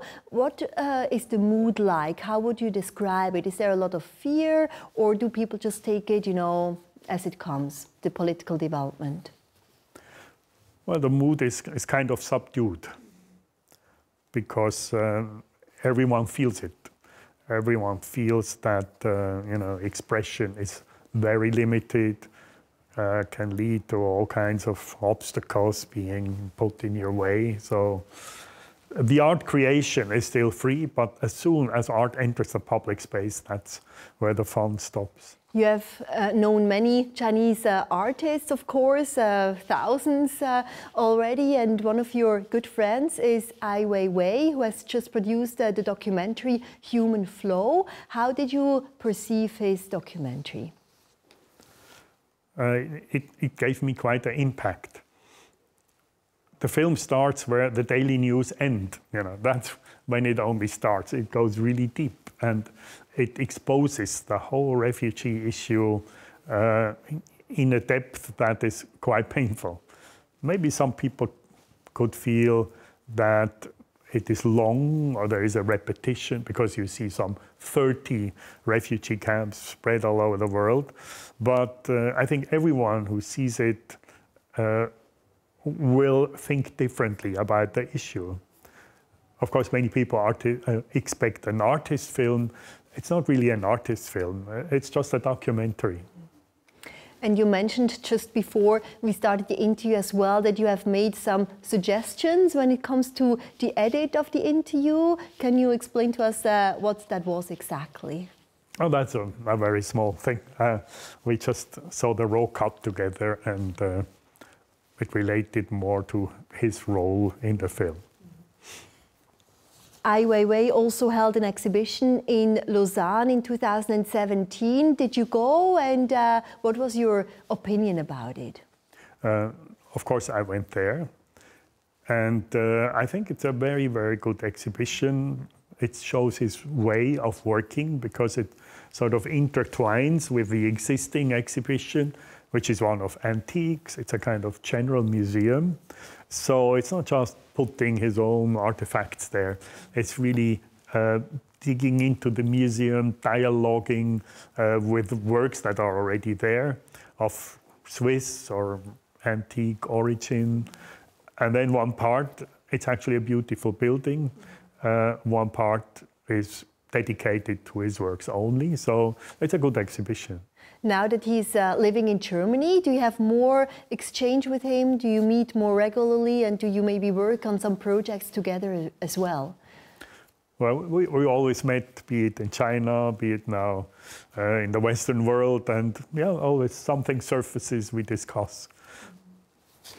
Ai Weiwei also worked with Swiss architects Herzog and de Meuron on the bird's nest in Beijing for the Olympics in 2008. Do you hope to see more cooperation like this, for example, in the future between Chinese and Swiss architects and artists? I hope so. It was very fruitful combination. I brought them together because I was convinced this is a thing where both sides will benefit and will learn from each other, and that's exactly what happened. It's a great, great, great building, the Bird's Nest in Beijing, and yes, I hope there will be more of that. Chinese art has developed and changed tremendously over the past couple of decades, especially in 1989 with Tiananmen. It took a more political edge. How would you describe Chinese contemporary art today? Today it's very similar to what we may call the global art scene. which means there's no distinct style anymore. Everyone does everything. And the Chinese master every medium, be it painting, sculpture, video, photo, interactive, internet art, it's all there, just like here. So there is no distinction in that sense. So everyone does everything, no real trend. Say if surrealism would appear today, it would only last a month, anyhow. Does it mean it's more difficult for collectors like you to find good pieces, or do you just have to spend more time and really analyze the artwork? The numbers of artists have exploded over the last few years as compared to the 90s or early 2000s. So it's more difficult to keep overview on the one hand because of the number. On the other hand, you have the web, you have the internet, and it's much easier to see works. When we speak about the 90s or early 2000s, you had to go yourself, you had to dig out the art and find the artist, and mount many staircases, etc., etc. Today, yes, the web gives you a picture. Well, you are watching Uli Seg here on the Newsmaker Hour on the Swiss Pulse. And if you want more on Ai Weiwei, well, there's an exhibition at the Cantonal Museum of Fine Arts in Lausanne. It's been hugely successful, but it does come to an end this Sunday, so you better be quick if you want to catch it. In the meantime, let's get back to Uli Seg. Because during the time, nobody really know there is a big art exists in another corner of the world. And what's that art look like? Chinese contemporary art is also getting more expensive, right, for certain works. What are the driving factors behind that? What are the dynamics? Only one part of the market really is getting more expensive. It's like everywhere, it's a two-dimensional. It's the painting drives the markets. Maybe sculpture to a degree. Photo is coming into play more. Took a long time in the West too. In China, it's now more or less there in the market. So the number of collectors, as we have discussed, of young people, I think they will give some support to the market. But the video artists, for instance, or the artists who do, big installations, maybe internet art, they have a problem to make a living, also in China. Do you still actively buy a lot of pieces of art, or have you already kind of satisfied your hunger for Chinese contemporary art? Well, my wife or my staff, they would say I still buy irrationally a lot of art. You're like a woman who goes shopping, isn't it? I have slowed down much because I changed my focus, how I collect. In the past, I was trying to mirror the art production of China across all media, along the timeline. Now I don't have to do this because I made a donation. Now this collection is in the M+ Museum. Now institutions have started to collect, which they didn't. Many collectors have started to collect. Private museums being built to start to build collections. So no need for me to maintain that kind of institutional collecting. So I just follow my taste now. A lot of Swiss compatriots are also starting to buy Chinese art. For example, your good friend Michael Ringier has also bought a substantial collection, and he also goes to the Art Basel in Hong Kong quite a lot. Do you see this as a short-term trend, or do you really think that there are a lot of Swiss investors who will continue to buy Chinese art? Actually, I already collected Chinese artworks 20 years ago. So, but I see other people, Swiss people, who have followed Chinese contemporary art, and a very few bought early, but now big collections also have accepted that Chinese art is part of the global mainstream art and must be represented in the collection. So Yeah, and the Swiss are sophisticated collectors, if I compare them to Chinese collectors. And in general, they make good choices. At the moment, there are still very few Chinese artworks in museums, for example, right? Compared to, for example, the British Museum or, you know, the Tate in London. Why is that? The art scene is young in China. Day one is maybe 1979 for contemporary art. So for very long, there was no art operating system. Nobody knew what these artists were doing. Nobody had knowledge. Nobody had access. There was no art operating systems with gallery, etc. So one would not know where to buy art if one would have identified an interesting work. So the institutions stayed away for very long, and they only started to build their collections after the year 2000, and many still don't. Uli had said that one day my collection should go back to China. So I contacted him.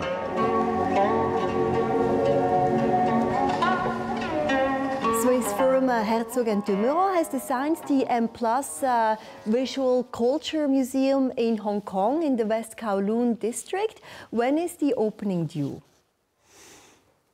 Sometime end of 19 or early 20. And how many pieces of art will it hold? And is there any chance that we will be able to see the collection in the mainland as well, and not just in Hong Kong? From my collection, the M+ holds about 1,500 pieces. And of course, they collect themselves now in all these three disciplines I mentioned. So they are adding like Korean, Japanese, East Asian, now South Asian art. So the collection is growing. Also estates from architects, for instance, is an interesting subject in the collection. Of course, it's a huge museum. It's bigger than the Tate, it's bigger than the MoMA, so they have still space. Will the collection be seen in the mainland? I hope so. In the contract I have with M+, I have initiated this, that there should be an exchange and some deeper cooperation with at least two institutions in mainland. But it may take some time. There are already negotiations, but currently it's not so clear what could be exhibited and what could not be exhibited, and probably we need to be more clear on this issue. You're also on the International Council of the Museum of Modern Art in New York and of the International Advisory Council of the Tate in London. What are your future plans, Mr. Sick? Well, I have not unlearned to collect, it appears, so I will do some of that. But I am focusing on young art, young artists. Also, I cannot afford, these people who have been so successful. Actually, people think it's my fault that I cannot afford these artists in China anymore. So young people, and I like to get involved in the creative process sometimes with the artist. I commission works.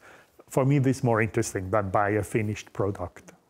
As one of the world's most influential and important collectors of contemporary Chinese art, is this the legacy that you're hoping to leave behind, helping young Chinese talents?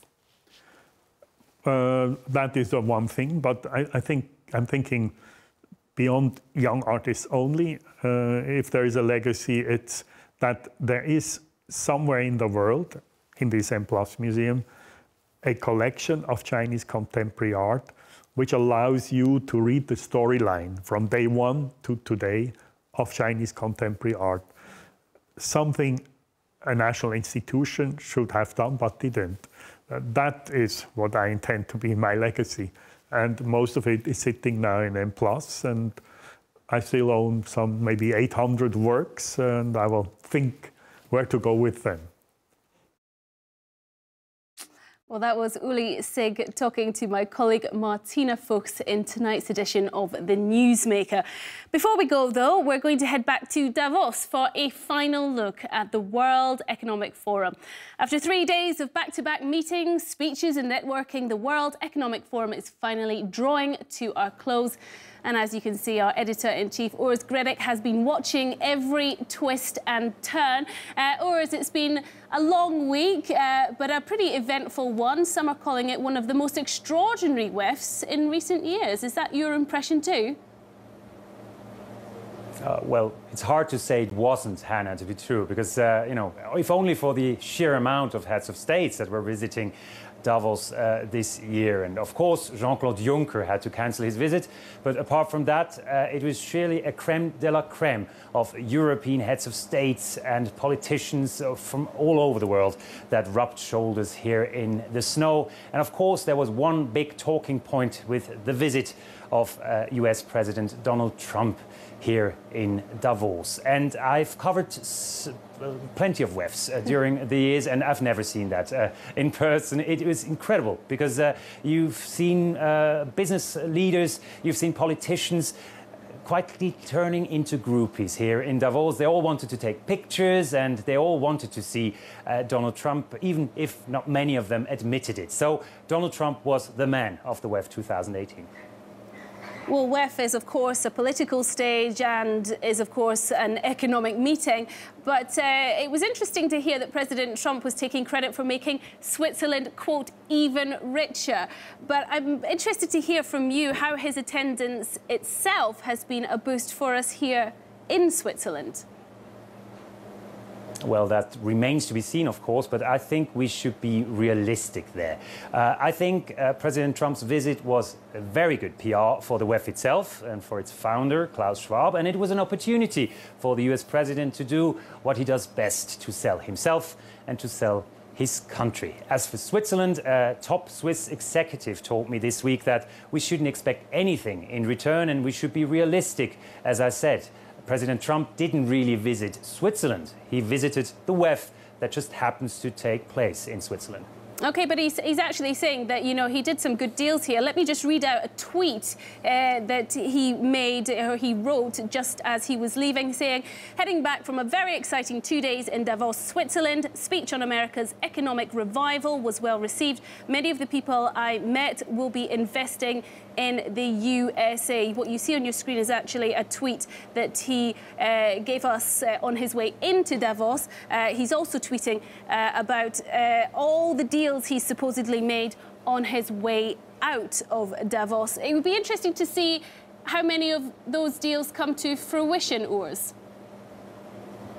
Absolutely, and it's already nice that he mentions Switzerland in his tweets. But for me, one of the big takeaways of this year is that really business is still at the core of the WEF. And I'll give you an example. A source told me about a meeting earlier this week taking place in one of the luxury hotels here in Davos. There were only 36 people invited. And take that in, Hannah. Among these 36 were 4 heads of states. There were several members of royal families from all over the world. And there were some of the CEOs of the top tech companies all over the world. Hosted was the event, arguably one of the biggest parties ever in Davos, by the Chinese e-commerce giant Alibaba and its founder, Jack Ma. So there you go. The WEF is not about politics. Forget politics. It's all about business. And I'm talking big business, Hannah. All right, well, aside from Trump and all that other stuff, we have heard quite a lot from other world leaders over the course of the last 3 days. The 4 M's come to mind. Modi, he opened it, of course. We had Merkel, Macron and May. What was your kind of big takeaway from who we heard from over the last couple of days? I mean, there were some takeaways. One of the main takeaways from the political leaders for me was that all these speeches weren't really for the people here in Davos. They weren't really for us here in Switzerland. They were mainly for the people back home. So President Trump spoke for the Americans. Theresa May certainly spoke for the British. And President Macron and Chancellor Merkel did the same.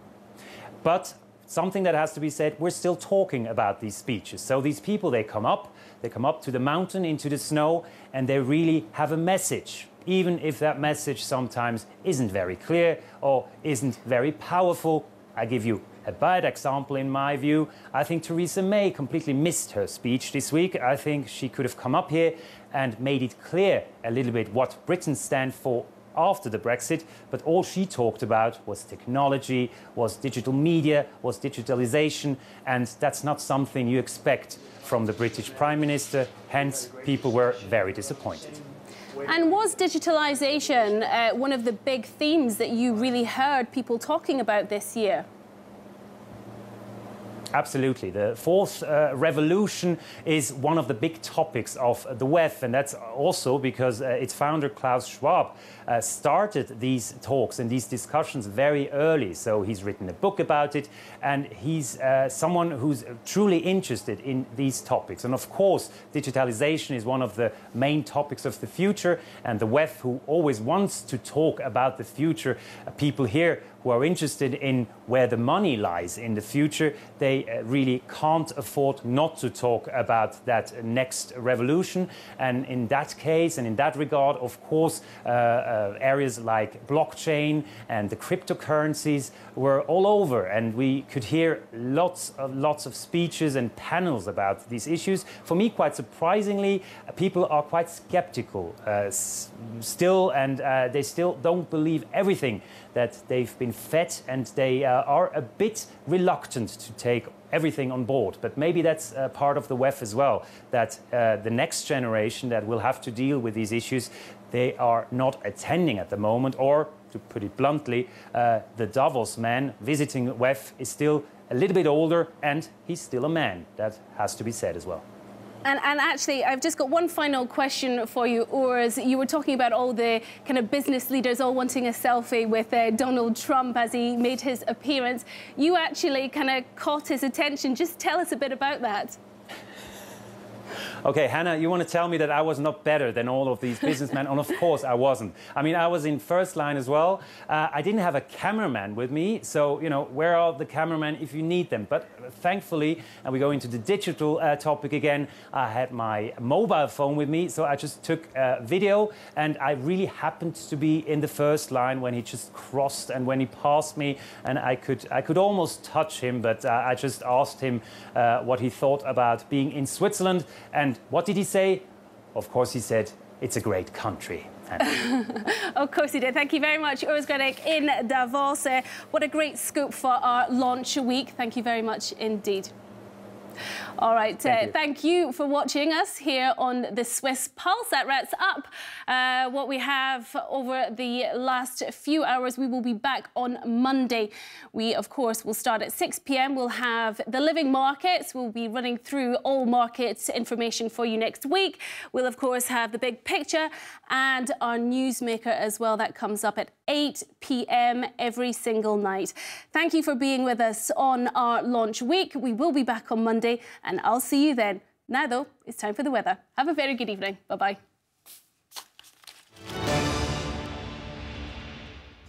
Welcome to the CNN Money Switzerland weekend weather, starting with Saturday.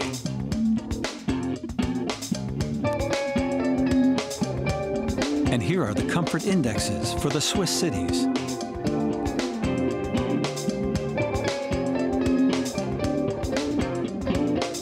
Let's have a look for Saturday in Europe.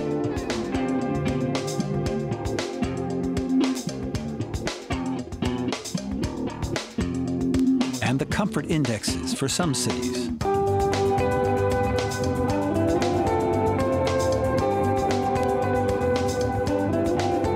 Let's go to Sunday in Switzerland.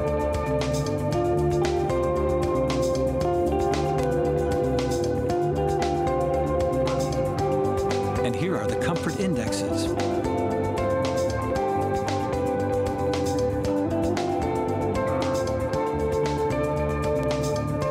And we end with Sunday in Europe.